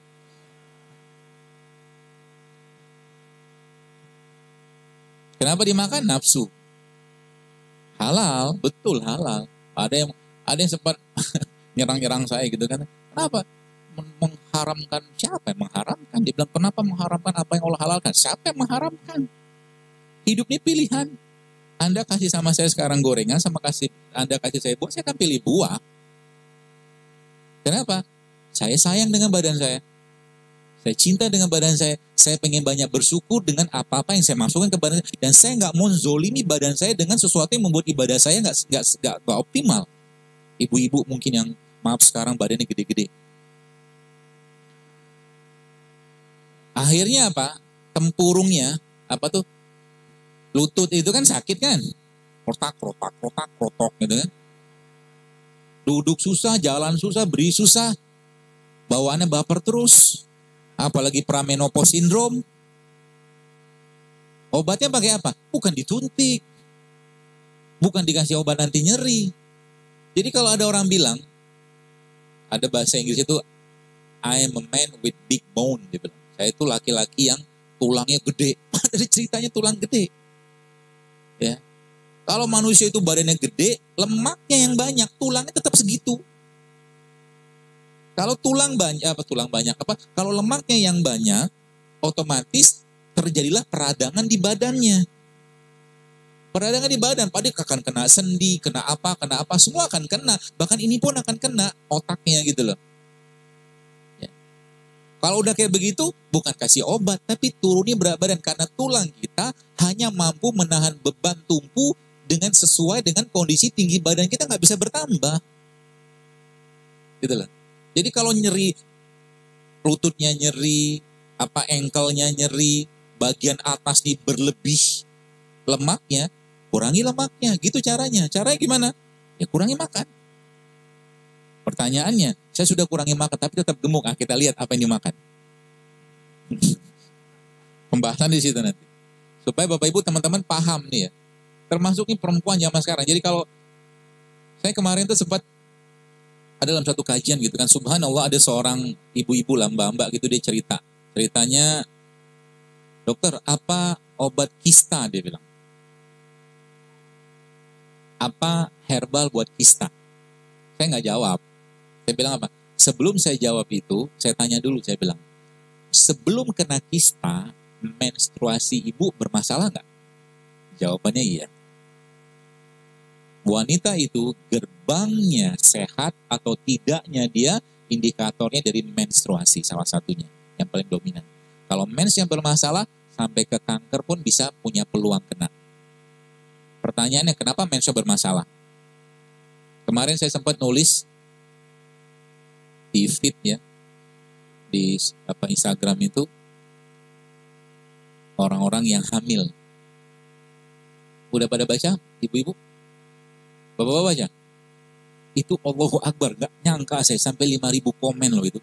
Sampai hari 5.300 komen. Dan itu hamil. Bukan ngandalin macam-macam, dan saya nggak jual produk apa-apa di situ. Yang saya mau angkat bahwa kita itu manusia, ciptaannya Allah, kembalilah kepada Allah. Jangan pikirin penyakitnya. Kalau memang wayanya Allah kasih anak, pasti dikasih sang anak sama Allah gitu, dianugerahi. Tapi kata kuncinya apa? Jangan bikin beban di badan. Rata-rata nih minum apa? Kunyit, serai, cengkeh, gitu-gitu doang yang diminum. Hamil coba. Modal ceban juga dapat tuh gituan. Coba dia baca, itu yang boleh saya katakan, subhanallah, itu kasus-kasus yang saya saya share itu kepada seorang teman saya, seorang dokter kandungan, dia bilang, Allahu Akbar, dia bilang. Itu urusannya kalau di kandungan tuh berat banget. Bukan kita mengatakan kita nggak perlu dokter kandungan, bukan. Tapi sebenarnya kalau kita memahami tubuh kita, Bapak sekalian, apa yang kita butuhkan, maka banyak masalah itu cepat selesai. Asal mau aja. Anda harus jauh lebih merasakan nikmatnya makan kurma, ya, atau nikmatnya makan sayur daripada makan gorengan. Nanti ke depannya kayak begitu. Suatu hari kelak nanti nikmatnya makan kurma, nikmatnya makan sayur atau buah tadi tidak jauh lebih baik bisa Anda nikmati daripada nikmatnya Anda membaca Al-Quran. Itu tingkat paling tinggi di situ. Makanan sederhana cukuplah 3 butir kurma, 1 sendok zaitun gitu kan udah cukup. Sisanya untuk ibadah. Gitu. Kalau sampai di titik itu gitu kan, nanti minta berkah, ya Allah berkahi aku dengan makanan ini. Makan nggak perlu banyak tapi berkualitas, cukup, Allah akan cukupkan, tenang aja. Gitu. Jadi kalau kita tuh fasenya sekarang masih fase hidup nggak sehat. Fase kedua masuk ke fase makanan minuman sehat. Nggak tahu yang jualan di luar sana tuh seperti apa, saya Semoga pada sehat semua. Harapannya begitu. Karena beberapa tempat yang saya mau bikin kajian-kajian itu saya maunya itu apa ya? Ada bazar sehatnya. Gak ada gula pasir, gak ada nasi putih, gak ada tepung, gak ada minyak. Nah, gitu. Kenalkan masyarakat dengan makanan-makanan sehat. Orang tua kita yang dulu gak makan gitu-gituan. Mereka makan tepung, tapi bukan tepung kayak kita zaman sekarang, goreng-gorengan. Maka tepung-tepung mereka dari ubi, dari singkong, kayak begitu, tepung juga kan? Gitu maksudnya. Ya. Itu rules-nya. Jadi kalau Bapak Ibu sekalian mau sehat, kurang kenceng. Mau? Masya Allah. Allah saksinya hari ini. Tapi ada syaratnya. Syaratnya adalah kita meninggalkan yang bikin masalah di badan kita. Siap? Yang pertama, catat.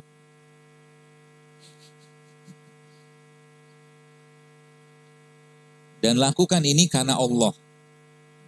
Lakukan ini karena Allah. Sehingga nanti apa? Hidup sehatnya kita, mukmin ini bukan lifestyle, bukan gaya hidup, tapi itu bagian ketaatan, bagian kesyukuran kita dengan nikmat badan ini gitu loh. Kalau cuma sekedar lifestyle kayak orang-orang barat sana, alah, ngapain juga. Orang jangan puasa aja kita bisa sehat kok insya Allah. Tapi kita niatkan untuk menjaga badan. Kenapa? Semua amal ibadah yang berkurang karena tidak dilakukan sempurna, maka berkurang juga pahalanya. Orang yang sholatnya duduk setengah pahala sholat berdiri. Orang yang sholatnya berbaring setengah pahala sholat duduk. Kan gitu kan? Sayang kan? Maka lagi-lagi niatkan untuk ketaatan kepada Allah agar ibadah lebih baik. Jadi dan saya tidak mengajarkan diet. Diet mengapain juga. Kalau nggak makan beginian pasti turun. Ya. Asal ngerti tadi, kita nggak makan gula sederhana. Yang kita makan gula yang kompleks nanti. Pertama, catat Masya Allah. Semoga dikerjakannya. Husnuzon. Baik sangka. Pertama, kurangi atau stop nasi putih. Ya kalau nggak stop, kurangi dulu lah. Tenang, insya Allah kita tetap hidup tanpa nasi putih. Ya, nanti kenapa saya ceritakan. Yang kedua, semua produk yang berbasiskan tepung, terutama tepung-tepung yang tinggi indeks glikemiknya, atau tepung yang menyebabkan kadar gula kita bisa naik cepat. Kecuali tepungnya Nabi itu punya tepung namanya talbinah. Nah itu boleh makan. Talbinah namanya. Yang ketiga, gula pasir. Sudah berapa? Yang keempat, minyak goreng. Itu dulu. Dokter, nanti kalau dokter begini nanti yang jualan gimana gitu kan? Tenang. Ada demand, ada supply. Hukum pasar akan terjadi. Ketika kita nggak makan lagi makanan-makanan begituan, mereka akan ganti produknya kan. Tenang aja. Yang jualan gorengan akan jual rebusan. Betul? Yang jualan tepung, dia akan jual sayur-sayuran. Sehat. Kan gitu kan? Pandai menangkap peluang itu pedagang, itu tenang aja. Jadi itu dulu kurangi dulu. Selama 1 pekan ke depan. Kita akan buktikan di malam hari ini. Anda yang mau buktikan. Saya sih enggak.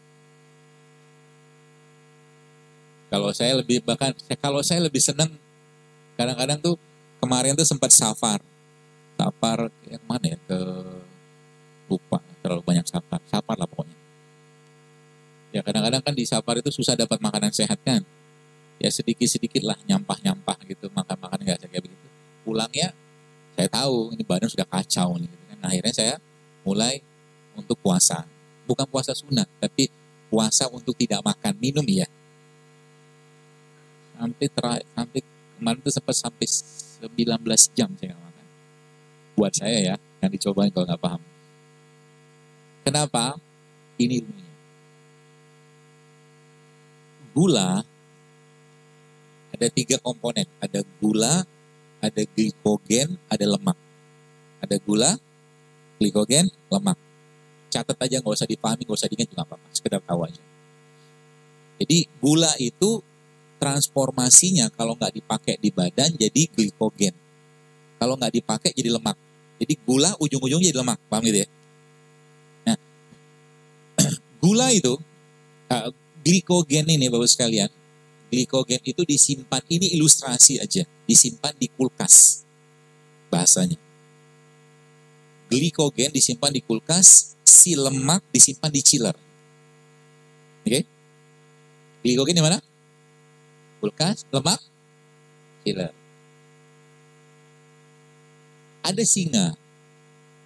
Singa ini biasa kita satu hari kita kasih makan dia 10 kg daging. Lalu singa itu kita nggak kasih 10 kg daging, kita cuma kasih dia ya mungkin 3 kg ya, berarti 2/3-nya kita cut, kita potong makannya dia. Lalu singa yang tadi cuma dikasih 3 kg daging tadi, kita lepas ke kerumunan orang. Apa yang terjadi? Singa tadi pasti akan makan orang untuk memenuhi asupan tenaganya dia kan. Jadi ini ilustrasinya begitu. Tubuh kita ketika tidak ada cadangan kalori yang masuk, yang ada di kulkas ataupun di gulanya, maka dia akan bongkar yang ada di chiller. Jelas ya? Jadi sebenarnya kalau Anda ngerti ilmu ini, gak usah repot-repot ikut program diet. Kita mau mengakses chiller. Chiller, kalau ibu-ibu yang masak ayam atau ikan beku itu kan, kalau Anda masak itu mau dimasak kan di defrost dulu, dicairin dulu semalaman kan. Maka sebenarnya ketika masih ada sisa kalori yang ada di kulkas, bahasanya gitulah, tubuh tidak akan mengakses chiller. Chiller isinya tadi apa? Lemak. Maka kalau tahu caranya, kita udah terlalu banyak lemak akibat dari gula. Sumber gula dari apa? Yang 4 tadi itu. Tepung, nasi, sama gula pasirnya. Maka apa yang terjadi Bapak sekalian? Yang terjadi adalah tubuh akan mengakses, mengambil energi yang berasal dari chiller. Bagaimana caranya? Caranya jangan pakai bahan bakar yang ada di kulkas. Sehingga apa? Diprolong puasanya. Paham maksudnya? Puasanya diperpanjang. Bukan tidak makan, kita nggak makan, tapi kalau misalkan kayak hari ini misalkan ada puasa nih, nanti buka puasa tidak apa-apa, ya, pakai sesuai dengan sunnah Nabi gitu kan, kita berbuat pakai kurma, pakai air putih, udah makan, cukup sebenarnya 3, 4 butir, 5 butir, meskipun itu gula juga, nggak apa-apa, tapi itu gulanya kompleks, biarin tubuhnya lapar. Kalau tubuh kelaparan, maka tubuh lama-lama akan membongkar cadangan energi yang ada di chillernya. Berapa lama waktunya? Dimulai dari 16 jam, 18 jam, sampai 24 jam. Dahsyat banget Pak. Ilmu ini Bapak sekalian dipakai sama orang-orang barat untuk mengobati orang diabetes. Ilmu puasa ini. Syaratnya apa? Susah memang. Bayangin lagi mau buka puasa, karena masjid raya di sini katakanlah buka puasa gitu kan, ada takjil bareng gitu kan, baru saja mau begituan tiba-tiba piring lewat tuh. Piringnya lewat. Isinya gitulah. Maka sering saya bilang, masjid itu harusnya menjadi pusat penyehatan umat di samping pusat dakwah. Di sini orang bisa belanja kan, misalkan nih salah satunya siapin misalkan gentong-gentong air yang isinya kunyit segala macam, karena Indonesia kaya dengan itu gitu. Bisa dipakai. Ramadan jangan lagi ada sirup di antara kita. Hah? Coba Bapak sekalian lihat di sirup itu, subhanallah, sirup itu ada peringatan loh sekarang loh. Belilah sirup yang 15 ribuan itu. Ada peringatan, jangan diminum ibu hamil menyusui sama anak di bawah 5 tahun. Baca, betul? Baca Pak? Kenapa? Karena ada pemanis buatan. Coba. Dia nggak pakai gula, pakai pemanis buatan. Ya sudah, wassalam lah. Yang diminum sirup, yang dimakan gorengan. Gula semua kan? Gula semua. Akhirnya apa? Alhamdulillahirabbil alamin. Baru baca 1 ayat, Al-Fatihah sudah tidur. Saran, mungkin Pak Haiban mau ganti nanti bulan Ramadan. Ganti menu buka puasa. nggak ada sirup, jadi nggak ada nasi. Ibu-ibu juga kasih tahu nanti kalau mau kasih takjil ada syarat, mau kasih takjil di sini. Kan bisa dibina kan, ini kan kebiasaan aja sebenarnya kan. Bisa, karena kemarin waktu saya bikin tablik akbar di Batam itu subhanallah itu akhirnya dibikin sama panitia itu bazar sehat. Dikenalkan dengan produk-produk sehat. Dan ternyata luar biasa banyak juga Masya Allah. Dan itu UKM-UKM rumahan semua. Jadi akhirnya jadi pasar masjid gitu aja, maksudnya pasar umat saat itu. Saya katakan tuh beli tuh tepung-tepung non gluten, tepung-tepung sehat, gula-gula sehat, macam banyak sekali. Bahkan ada saya baru tahu juga ada kecap dari kelapa, coba. Nggak dari kedelai. Bahkan tempe itu kalau Bapak Ibu mau sedikit modifikasi ya, itu tempe itu kita bisa buat bukan hanya dari kacang kedelai, dari biji manggis juga bisa dibikin tempe. Yang kita butuhkan fermentasinya sebenarnya. Gitu. Oke ya. Nah itu tadi 4 yang beberapa tadi di stop, kurangi. Itu sebabnya coba Anda tanya ke orang-orang yang hamil-hamil, coba lihat, mereka semua sudah mulai meninggalkan yang nggak sehat. Kalau bahasa mereka tuh udah nggak nyampah-nyampah lagi lah badannya gitu kan, makannya nggak sehat. Gitu. Simple. Kalau itu udah terjadi maka tubuh mulai ngeriset, kayak laptop hang, dipencet tombol on-nya, mati deh. Pencet lagi, nyala lagi. Begitu. Karena tubuh itu bisa melakukan proses detoksifikasi itu kalau apa? Kalau dia dikasih bahan baku dan bahan bakar yang tepat. Bahan baku pertama apa? Asam amino. Bahan baku pertama, asam amino. Dari mana kita bisa dapatkan asam amino itu? Manusia Allah ciptakan dari apa? Tanah. Dalam surah Al-Mu'minun Allah bilang walaupun khalaqnal insana min sulalatin min tin, katakan kami ciptakan manusia dari tanah. Maka kita butuh semua unsurnya tanah. Kita nggak bisa makan tanah. Maka kita mengambil sarinya tanah. Kita mengambil intinya tanah. Siapa yang bertugas mengambil sari pati intinya tanah? Ada satu makhluk namanya lebah. Lebah itu mengambil madu kan. Madu itu diambil dari mana? Dari puncuknya bunga tadi, dari bunga atau segala macam. Diambil dari akar kan sebenarnya kan. Jadi madu itu sari patinya tanah. Bahasa lainnya madu itu adalah ya komponen asam amino terbaiknya manusia itu ada pada madu. Maka makan madu itu tiap hari. Gitu. Yang pertama asam. Yang kedua apa? Indonesia, negeri tropis. Allah menciptakan di sini satu air yang sangat steril. Yang isinya isotonik air tadi. Ya, isotonik itu maksudnya sama tonisitasnya dengan cairan tubuh kita. Ya, dan dia sangat steril. Air itu namanya apa? Air kelapa. Air kelapa itu isinya asam amino juga. Subhanallah kan. Jadi kalau kita udah ngerti Indonesia ini berlimpahnya luar biasa, subhanallah. Saya katakan, kadang-kadang kalau kita yang Bapak Ibu sempat Allah kasih rezeki luar negeri, bingung. Saya tuh pernah ke Jepang. Di Jepang tuh punya duit tapi nggak bisa makan. Ini babi, itu babi, semua babi. Ya, bahkan nasi pun mereka pakai mirin. Mirin tuh kayak araknya, supaya nasinya pulen. Dikasih mirin coba. Gitu. Akhirnya terpaksa lah waktu kapan hari ke Jepang beberapa tahun lagi itu kan saya bawa mie. Pergi ke restorannya, nggak berani juga pakai piringnya, karena piringnya campur sama babi-babian. Akhirnya saya makan mie tadi pakai gelas cangkir. Bagian dari kita menjaga, ya seperti itu. Asam amino. Asam amino. Jadi apa tuh namanya? Tubuh kita dari saya katakan gen-gen tadi dia butuh asam amino. Ya. Maka air kelapa itu menjadi salah satu itunya, apa tuh namanya solusinya. Kalau Bapak Ibu punya racun tikus, ya, racun tikus itu katakanlah racun tikus atau racun hama lah yang cair ya, lalu Anda masukin ke dalam air kelapa gini kan, masuk itu gumpal dia. Itu dahsyatnya air kelapa. Maksudnya apa? Racun tikus bisa dikoagulasi, digumpalkan sama dia, nggak bisa larut dalam airnya. Kekuatan dari air kelapa itu untuk apa ya? Untuk mencegah racun atau mengikat racun. Itulah bahasanya. Tubuh kita banyak racunnya? Banyak.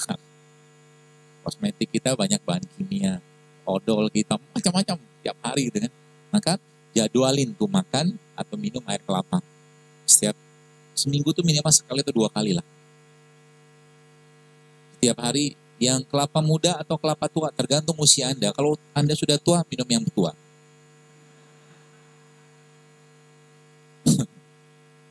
Beda, ini bukan bercanda, beneran. Karena kelapa tua sama kelapa muda beda kandungan nutriennya. Beda. Jadi kalau orang-orang dengan maaf 50 tahun ke atas gitu kan, Dia nggak butuh air kelapa yang detox, dia butuh nutrien-nutrien atau makronutriennya aja, kata guru saya gitu. Karena dia peneliti juga. Nah, termasuk orang-orang tua kayak begitu, air kelapanya diminum, santannya diminum. Santan tuh sehat, asal jangan dipanaskan. Sehat. Maka ada namanya satu resep di daerah di pengobatan Ayurveda itu namanya golden turmeric latte. Golden turmeric latte. Santan, kasih jahe, kasih kunyit, kasih kurma. Enak banget. Serius. Dan lemak dia ada lemak yang sangat baik untuk jantung. Jadi nanti kalau ibu-ibu Anda misalkan meres santan, nah santannya tadi diperesnya pakai airnya, jangan pakai air biasa. Paham ya? Jadi meres santan itu pakai airnya. Terus santannya diapain? Jangan digodok, rusak dia. Panasan pada santan kan rusak. Maka Indonesia itu kan punya satu makanan yang santan dipanasin berulang-ulang tuh. Ada daging dikasih santan, panasin. Namanya apa? Bukan Pak Iban. Namanya rendang kan? Tidak apa-apa makan rendang silakan. Ya.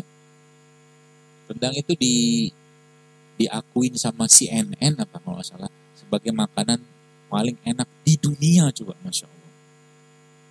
Emang enak sih. Kenapa enak? Karena santan dipanasin berulang-ulang. Semua dipanasin berulang-ulang pasti enak. Coba Anda bikin sambal pakai minyak jelantah.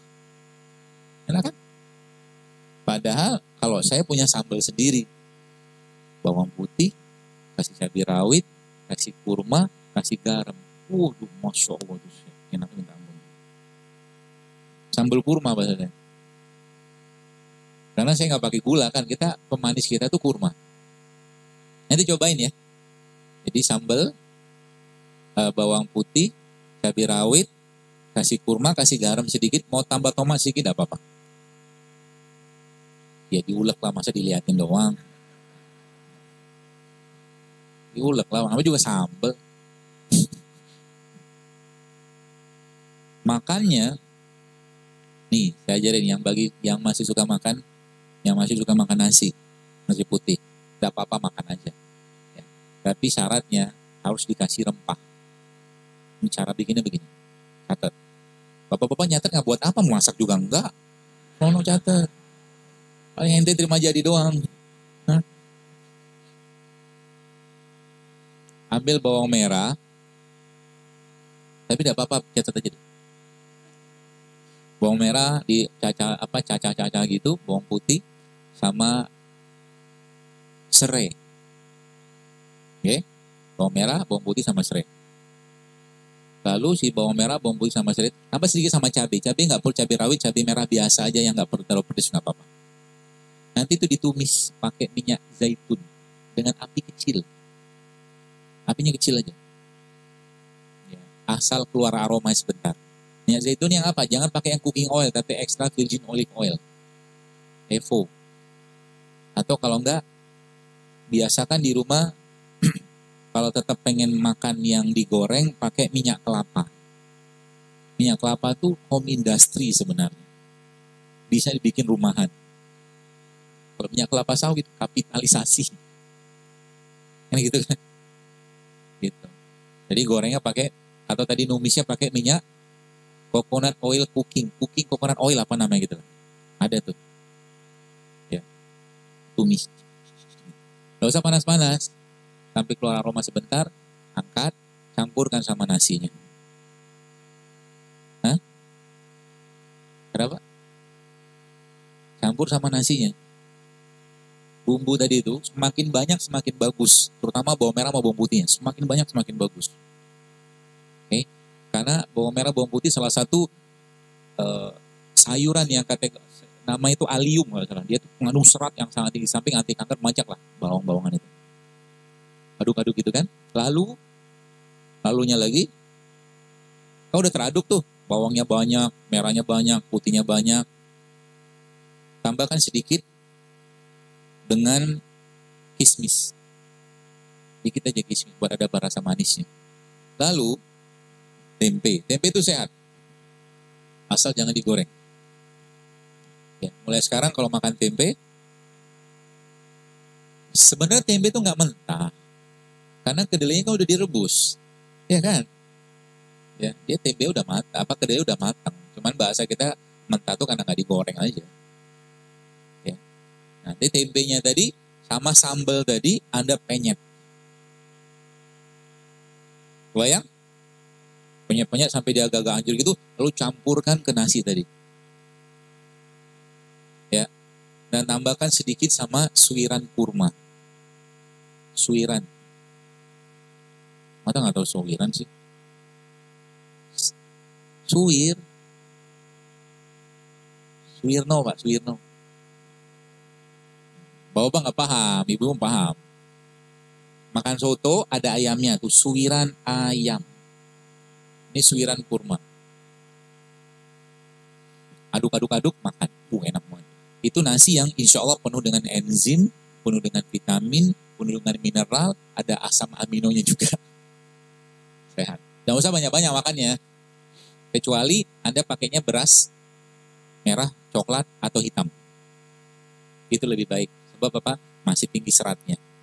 Ya. Kalau beras putih, saran saya atau nasi putih jangan banyak-banyak. Jadi kalau tetap pengen makan nasi putih, saya sih tidak bisa melarang. Tapi kalau tetap ya enggak apa-apa. Mungkin sesendok, 2 sendok aja.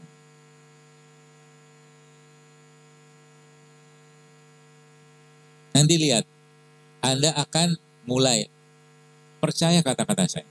Ini nih udah ribuan orang ngerjain dan dibilang ngantuknya hilang, bapernya hilang loh, bener-bener hilang. Ya. Zaman sekarang karena makanan yang dimakan sudah tidak banyak lagi enzim, akhirnya baperan. Gak ada enzim itu tuh apa tuh namanya membuat tubuh tuh akhirnya kerja keras mengolah makanan tadi. Gitu. Banyak. Tanda-tanda orang baper itu apa? Mudah banget left groove. Left group WA gitu, ngomong sedikit keluar. Orang begitu sarankan tinggal di hutan saja. Gitu ya. Itu bisa dipakai. Jadi kalau mentok-mentoknya kalau saya dokter makan nasi putih gak? Jarang. Tapi kalau makan biasa saya kasih sambal. Supaya ada enzim itu. Karena kita butuh karbo, tetap kita butuh karbo. Saya bukan penganut diet keto. Kalau keto kan gak makan karbo. Kita harus makan karbo. Untuk apa lo ciptakan sayur buah gitu kan? Kita harus makan. Saya bukan vegetarian, saya makan daging. Tapi kalau makan daging harus ngerti rules-nya dulu. Ya, minimal ada 2-3 porsi sayur atau buah yang Anda makan sebelum Anda makan daging, sehingga dagingnya gampang dicerna. Apalagi misalkan yang suka makan sate kambing nih.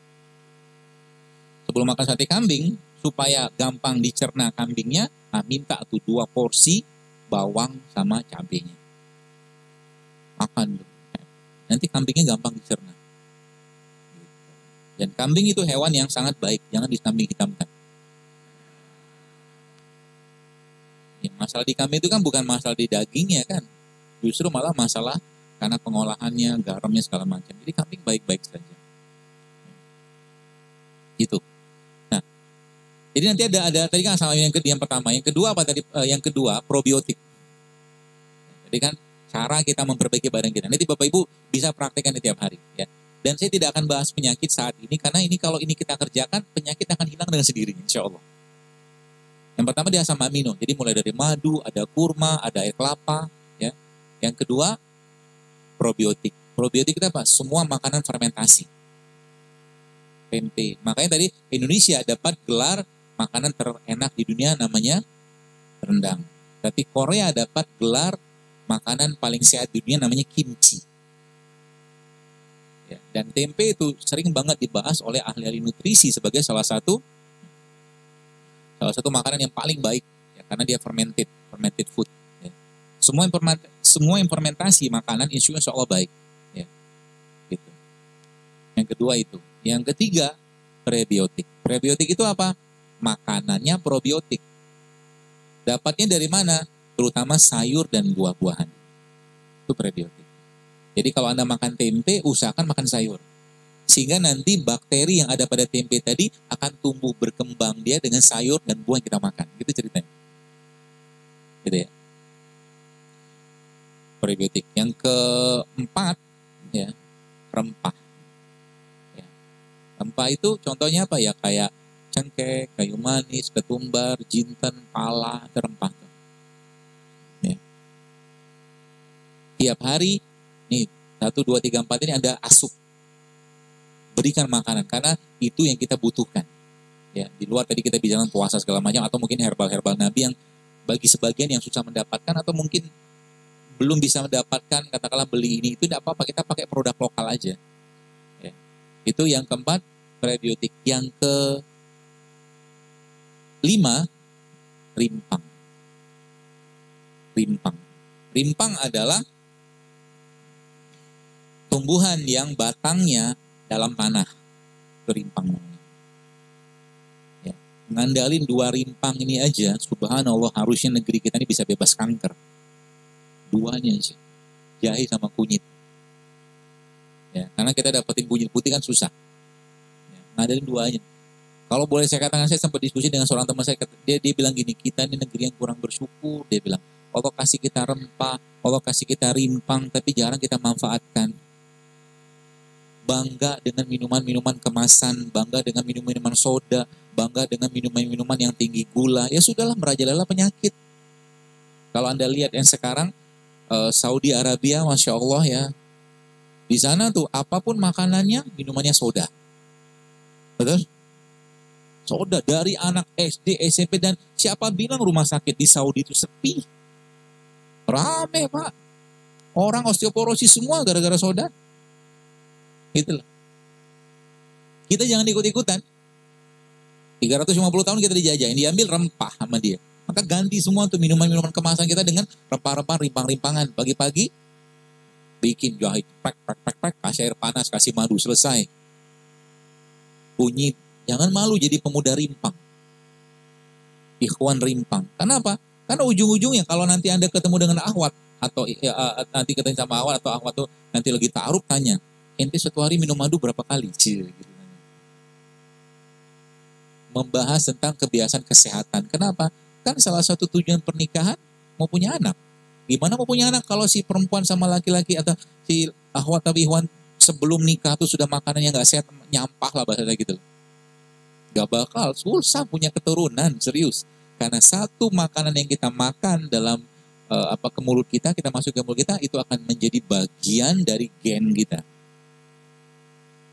Jadi bagian dari gen kita. Saya berpesan nih kepada ibu-ibu orang tua di sini. Ya. Jangan, jadi kalau anak Anda, Bapak-Ibu sekalian, pengen makan yang gak sehat, larang. Bukan larang, jangan kasih kesempatan mereka. Kulkas Anda di rumah, ya, kalau misalkan belum ada anggaran untuk memenuhi kulkas dengan buah-buahan, biarin kosong aja. Gitu. Mau beli ikan, mau masak ikan, pergi ke pasar. Beli ikan segar, masak, gak usah di frozen, lebih bagus ikan fresh, gitu. Ya. Jadi di rumah ya termasuk mulai kurangi yang tadi. Jadi anggaran bulanan biasa beli 1 dus mie instan, kurangi dengan beli buah aja atau beli rimpang. Mie instan mungkin 1 dus ya mungkin 100.000 lah, saya nggak tahu harganya berapa. Banyakin beli rimpang ya, anak-anak kenalkan dengan rimpang-rimpangan, anak-anak kenalkan dengan makanan minuman sehat, sehingga nanti kalau orang tuanya mengajarkan kayak begitu, nanti mereka nanti juga akan mengajarkan pada anak-anaknya dia. Karena itu kebiasaan, habit itu diturunkan. Ya, seperti itu. Rimpang ya. Laki-laki nih, coba bapak-bapak sekalian nih. Ada dua rempah ini dan 2 tumbuhan ini, kalau boleh saya katakan coba mulai dirutinkan diminum untuk meningkatkan atau membooster testosteronnya. Yang pertama kunyit, yang kedua habatus sauda. Ya, jadi Anda ambil kunyit, ya kunyit itu dipotong-potong aja, kasih masuk air panas nanti, lantas kasih madu nanti sedikit atau kasih jeruk nipis sedikit, lalu diminum sama habatus sauda atau habatus sauda ini dimasukkan ke dalam air juga nggak apa-apa, dibuka kapsulnya. Itu akan membooster testosteron. Nanti kelaki-lakiannya akan muncul. Laki-laki itu kan ar-rijalu qawwamuna 'alan nisa. Gitu. Perkasa dia nanti, insya Allah. Asal jangan makan tepung, jangan banyak-banyak makan tepung. Ya. Itu ya. Asam amino, probiotik, prebiotik, rempah sama rimpang. Tiap hari usahakan mengasup itu. Usahakan. Sampai jam berapa? 3. Sampai sesukanya saya. Jam 3 insya Allah ya. Masih ada waktu sebentar, kita akan tanya jawab. Ya. Jadi nanti ibu-ibu yang atau bapak-bapak sekalian yang lagi ada program promil, nanti baca di status saya yang ketiga sebelum ini yang testimoni, nanti baca di komen yang dibaca. Ya. Itu banyak sekali manfaatnya. Dan rata-rata itu sebagian besar mereka menggunakan kunyit sebagai salah satu itunya bahan utamanya. Bekam idealnya berapa bulan sekali? Tidak ada patokan dari hadis, tapi Nabi cuma menyebutkan bahwa berbekam pada tanggal 17 atau 19 atau 21 menyembuhkan penyakit. Berarti kita bisa pakai pedoman itu, berarti sebulan sekali udah cukup. Tapi kalau mungkin mau dinaikin, ya 15 harian atau 2 minggu sekali boleh. Ya. Dengan catatan mungkin kita atau mungkin si orang ini terlalu banyak makan yang nggak sehat, penyampah. Obat hipotensi itu apa? Makan garam. Hipo. Kalau hipo makan garam. Ya, salah satunya sih ya. Makan garam, tambah asupan garam, tapi jangan garam dapur. Ya. Garam mineral lokal juga ada, garam-garam gunung ya. Insya Allah itu bisa. Kalau memang nggak mau atau belum dapatkan garam Himalaya. Insya Allah bulan depan keluarga saya keponakan akan melahirkan anak kedua setelah pemerintah menyatakan bayinya tidak memiliki saluran tenggorokan. Nah, sebelum saya bahas ini, apa solusinya gitu kan? Coba ini ya, kita buka, mudah-mudahan Allah sembuhkan beliau, tapi pelajarannya adalah coba tanya ibu bapaknya waktu sebelum hamil pola makannya kayak apa. Karena saya katakan tadi kan, makanan itu akan menjadi bagian dari gen kita. Kalau makanan yang dimakan sudah tidak banyak lagi asam aminonya, udah nggak banyak lagi vitaminnya, nggak banyak mineral atau enzim yang asli dari makanan tadi, maka gennya akan cacat. Gitu. Jadi hati-hati. Ibu-ibu nih kalau ditanya tiap hari nggak makan tapi makan bakso, makan mie ayam, masalah juga sebenarnya, karena tepung. Kalau Anda pengen makan daging, jangan makan bakso, makan daging. Kalau Anda pengen makan ikan, jangan makan pempek tiap hari, makan ikannya. Pempek itu penganan. Karena pempek kan juga ada tepung-tepungannya juga kan. Sekali-sekali boleh. Ya. Jangan dibiasakan terus-menerus.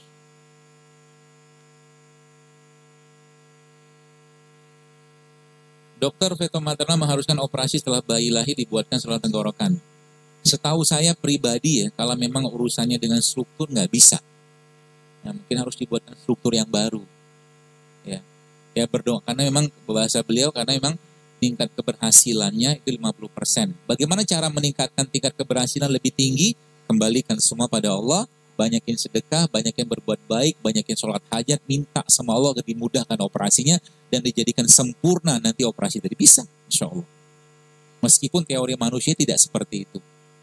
Ya, seperti halnya suatu hari ada ibu-ibu pernah konsul ke saya, seorang ibu pas saya lagi di Mekah waktu itu, dia tinggal di Jordan, suaminya orang Palestina. Beberapa tahun lalu dia bilang dia sempat periksa ke dokter kandungan. Dokter kandungannya bilang ke beliau bahwa beliau nggak bisa hamil. Tapi dia akhirnya subhanallah, kuasa Allah, akhirnya dia baca tulisan-tulisan saya di Instagram dan subhanallah akhirnya dia ikutin. Jadi udah lupa dengan penyakitnya gitu kan. Udah lupa dengan diagnosanya, ingatnya sama Allah aja. Waktu dia datang ke saya itu sudah bawa anak. Gitu loh. Maka diagnosa manusia sama diagnosa Allah biasa bisa jadi nggak sama. Gitu loh. Jadi jangan semua jangan semua diserahkan pada manusia. Dokter, herbalis, atau segala macam lah. Orang-orang itu kan kita punya keterbatasan. Kenapa kita nggak serahkan semua sama Allah aja? Itu pesannya. Orang tua saya terkena kanker kulit, selain menghindari karbo dan gula, kira-kira apa yang saya bisa lakukan untuk orang tua saya? Kasih beliau sayur sama buah. Ya, sayur, buah, kalau dapat organik, kasih organik. Ya, setiap hari. Ya, karena antioksidan yang pada Yang kalau betul-betul sayur dan buahnya sehat, insya Allah bisa memperbaiki gen. Ya. Terus kalau beliau masih memungkinkan untuk berpuasa, berpuasa. Termasuk juga dengan air kelapa tadi juga bisa. Ditambahkan dengan habatus sauda, insya Allah bisa. Insya Allah bisa.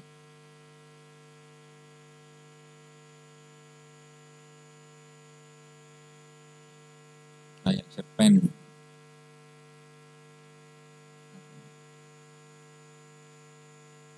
Apabila badan capek atau banyak pikiran, suka merasakan gatal-gatal di kaki. Solusinya gimana? Jangan banyak pikiran. Apa yang mau dipikirin? Ya kan? Kenapa bikin susah hidup? Betul nggak sih? Iya kan? Ya kan sudah saya bilang, semua penyakit fisik asalnya dari kolbu, dari pikiran gitu loh. Alihkan dengan sesuatu kebaikan, alihkan dengan sesuatu yang bermanfaat. Nanti hilang, tenang lagi dia, kumpul sama anak, kumpul sama istri, berbuat baik, nanti hilang. Assalamualaikum warahmatullahi wabarakatuh. Waalaikumsalam. Apakah bekam dan fasdu itu sama? Tidak sama. Jelas tidak sama. Saya pribadi sih ya, karena saya ngomong gini khawatir nanti para pelaku fasdu marah-marah. Kalau ditanya dasar teorinya fasdu itu susah dijawab. Apa bedanya fasdu sama donor darah? Karena sama-sama ngambil di vena. Ya, gitu.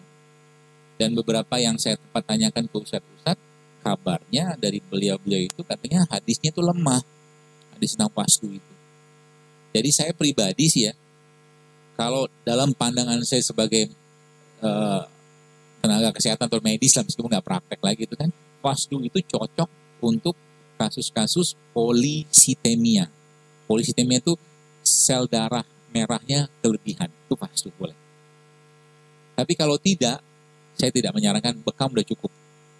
Kalau saya sih ya, tapi kalau mau kerjakan silakan, karena resikonya fasdu itu jauh lebih cepat dan lebih berbahaya daripada bekam. Setahu saya begitu. Tapi kalau mau kerjakan silakan, dan saya tidak mau berdebat dalam hal ini. Ya, kalau saya mendingan donor darah kalau saya. Anak saya umur 25 tahun, sudah 1 bulan haidnya belum berhenti, itu kenapa? Wallahu a'lam. Sebaiknya diperiksa aja. Ya. Setelah sudah diperiksa ke dokter, kata beliau 2 rumah sakit, kata hasil USG-nya bagus. Apa penyakitnya? Bawa ke terapis. Mungkin pembekam yang senior atau akupuntur. Mungkin bisa dapat solusi di situ. Ya. Karena banyak penyakit-penyakit yang memang ada sumbatan-sumbatan di medis nggak ketemu di sana jawabannya. Saran saya bawa ke terapis-terapis senior. Saya seorang ibu rumah tangga didiagnosa mengidap kista endometriosis. Yang saya tanyakan, apakah pasien kista endometriosis itu sulit bisa hamil? Kalau teorinya iya. Ya, maka obatnya apa? Tadi. Yang beberapa yang saya sampaikan tadi itu di stop dulu. Nanti baca di tulisan yang terakhir itu banyak sekali. Endometriosis, PCO, kista, komplit semua di situ. Bahkan yang sudah dibilang nggak bisa atau susah hamil, ada yang hamil, subhanallah. Nah juga sama. Saya belum menikah, saya memiliki penyakit gangguan hormon PCO. PCO. Sudah terhitung 6 bulan, 6 tahun saya tidak menstruasi. Saya pikir saya sudah menopause ini di usia yang sekarang sudah 20 tahun. Tapi ternyata bulan lalu saya mengalami haid dan hanya 1 bulan. Dengan hormon laki-laki yang berlebihan ini kadang membuat saya malu, tidak percaya diri karena tumbuh rambut di bagian kumis dan janggut hingga menyerupai laki-laki. Sedangkan untuk suntik hormon biaya sangat besar. Masukannya apa? Hidup sehat. Hidup sehat itu maksudnya apa? Ada banyak makanan, minuman, kosmetik yang bisa mengganggu hormon. Ya, itu di stop. Ya, stop. Banyak sekali. Ya. Kemudian kembalilah ke kehidupan. Maksudnya kehidupan sehat itu seperti apa sih? Ya tadi nggak ada banyak makanan olahan, nggak banyak gula-gula sederhana. Ya, puasa dibanyakin, kemudian buat baik dibanyakin, berbekam rutin. Nanti insya Allah kan benar dengan sendirinya, insya Allah. Ya, karena tubuh kita itu tadi bahan bakunya 5 hal tadi itu sebenarnya. Secara umum sih ya. Kalau mau tambah lagi 1 dengan air. Ya, tapi tadi dari asam aminonya, probiotiknya, prebiotiknya itu insya Allah akan membantu banget dan akan memperbaiki hormon, termasuk coba cari tulisan saya tentang riset hormon dengan menggunakan habatus sauda. Itu ada tuh. Kita melakukan proses riset itu dengan menggunakan kapsul batu soda dari hari pertama sampai hari ke-15. Nanti coba dicari. Mudah-mudahan bisa membantu. Rimpang-rimpangan setelah direbus bolehkah digunakan untuk merendam lagi atau hanya sekali saja? Biasanya cuma 2 kali setahu saya. Kalau 3 kali udah nggak keluar lagi tuh. Itunya, baunya dan warnanya. Infus water rimpang cara buatnya cukup direndam saja atau lebih baik direbus? Direndam aja. Ya, direndam. Setahu yang saya pahami itu butuh waktu sekitar 6 jam baru dia keluar bahan aktif dalam air. Tapi ingat, saya pesan kepada teman-teman yang pakai infus water ya. Berapa jenis infusan, terutama buah-buahan, itu cepat banget menurunkan tensi tekanan darah. Jadi kalau Anda habis minum infusan, ya, buah-buahan misalkan gitu kan, misalkan semangka atau mungkin jeruk atau apa, habis itu keliengan, kemungkinan tensinya turun. Kemungkinan. Atau habis minum rempah, misalkan Anda nginfus pakai kayu manis misalkan. Kayu manis itu efek hipoglikemiknya atau efek menurunkan gulanya cepat banget. Jadi kalau habis minum infusan dari kayu manis, tiba-tiba keliangan, kemungkinan hipoglikemik, gulanya turun. Segera makan madu, minum madu ya, dan minum atau makan ngemut garam.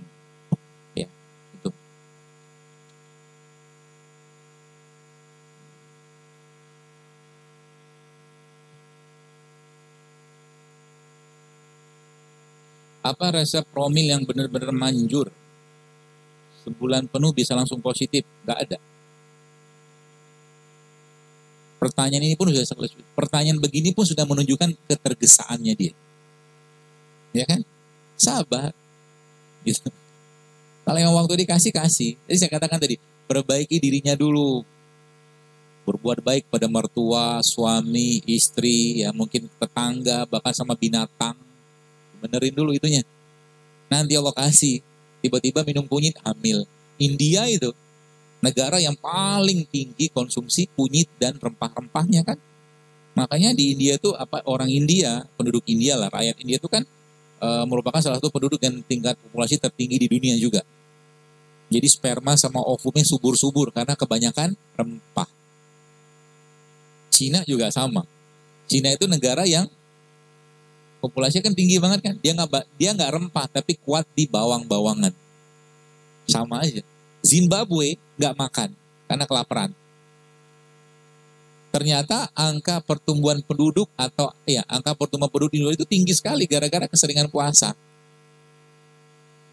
Paham maksudnya? Jadi mau pakai yang mana terserah. Mau pakai rempah boleh, mau pakai bawang boleh, mau puasa boleh.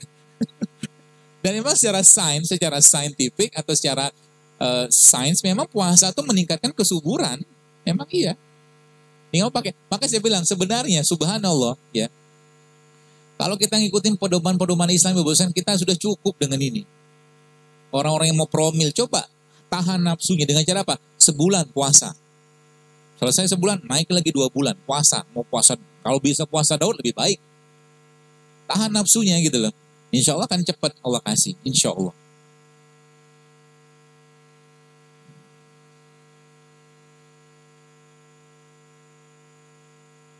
Saya mengidap autoimun. Mistiana gratis untuk terapi puasa agar bisa ngeriset lagi tubuhnya bagaimana polanya, apakah 3 hari langsung atau cukup puasa? Iya, puasa sederhana dulu Bu ya, atau Bapak ya, jangan langsung puasa Daud, nah itu tubuhnya kaget. Senin Kamis dulu, ayam ulbit dulu ya, sama badannya coba sering-sering di ruqyah. Di ruqyah itu maksudnya Anda bacakan dengan bisa pakai air ya, air Anda bacakan ya, air bacaan ruqyah yang syar'i ya pastinya ya. Lalu ayat tadi Anda ambil, usap ke badan. Ya, itu membantu juga insya Allah.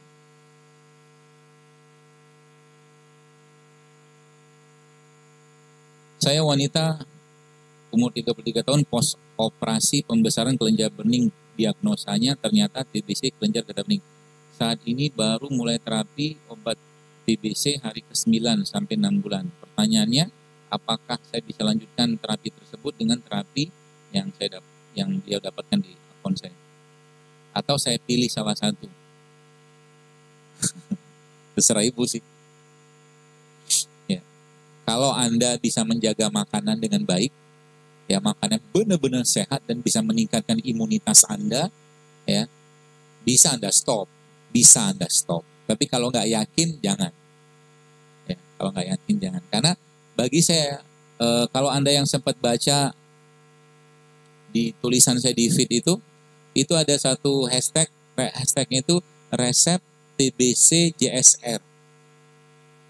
Itu resep itu dipakai oleh seorang penderita TBC yang sudah multiple drug resistant. Multiple drug itu udah nggak mempan lagi obat-obatan. Subhanallah, dengan menggunakan itu isinya apa? Kunyit, daun tin, daun bidara, daun zaitun. Subhanallah, akhirnya dia sembuh. Ya. Kalau pakai itu bisa. Tapi tadi makannya harus sehat. Ya. Hari-hari harus sangat sehat. Bikin juga harus sehat seperti itu. Baik Ibu sekalian, sudah jam 3. Ya. Sudah 2 jam kita tidak terasa. Mohon maaf seperti nggak bisa terbaca semua. Mudah-mudahan menjadi saksi bahwa Anda ingin punya kesehatan yang jauh lebih baik. Jadi saya berpesan ya, terutama bagi saya pribadi dan Bapak Ibu sekalian, mari kita menjadi duta-duta sehat Islam. Ya, dengan cara apa? Kalau sedikit punya ilmunya, tunjukkan kepada keluarga, berikan contoh pada keluarga, tetangga atau siapapun itu, sehingga nanti dengan itu orang bisa melihat, dan siapa tahu gara-gara apa yang Anda kerjakan itu, orang bisa sehat dengan kuasa Allah, dengan keikhlasan Anda menolongnya. Ya, seperti itu. Karena kesehatan merupakan salah satu hal yang sangat penting dalam Islam. Sebagian besar ibadah yang kita lakukan butuh fisik yang sehat. Sholat butuh fisik yang sehat. Haji butuh fisik yang sehat. Umroh butuh segala macam, butuh fisik yang sehat. Ya, maka jangan sia-siakan kesehatan ini. Dan ingat, kita hidup sehat ini bukan gaya hidup, tapi bentuk ketaatan kita pada Allah. Maka kalau lagi diberi sehat, tingkatkan ketaatan kita kepada Allah. Ya. Saat lagi sakit, perbanyak istighfar.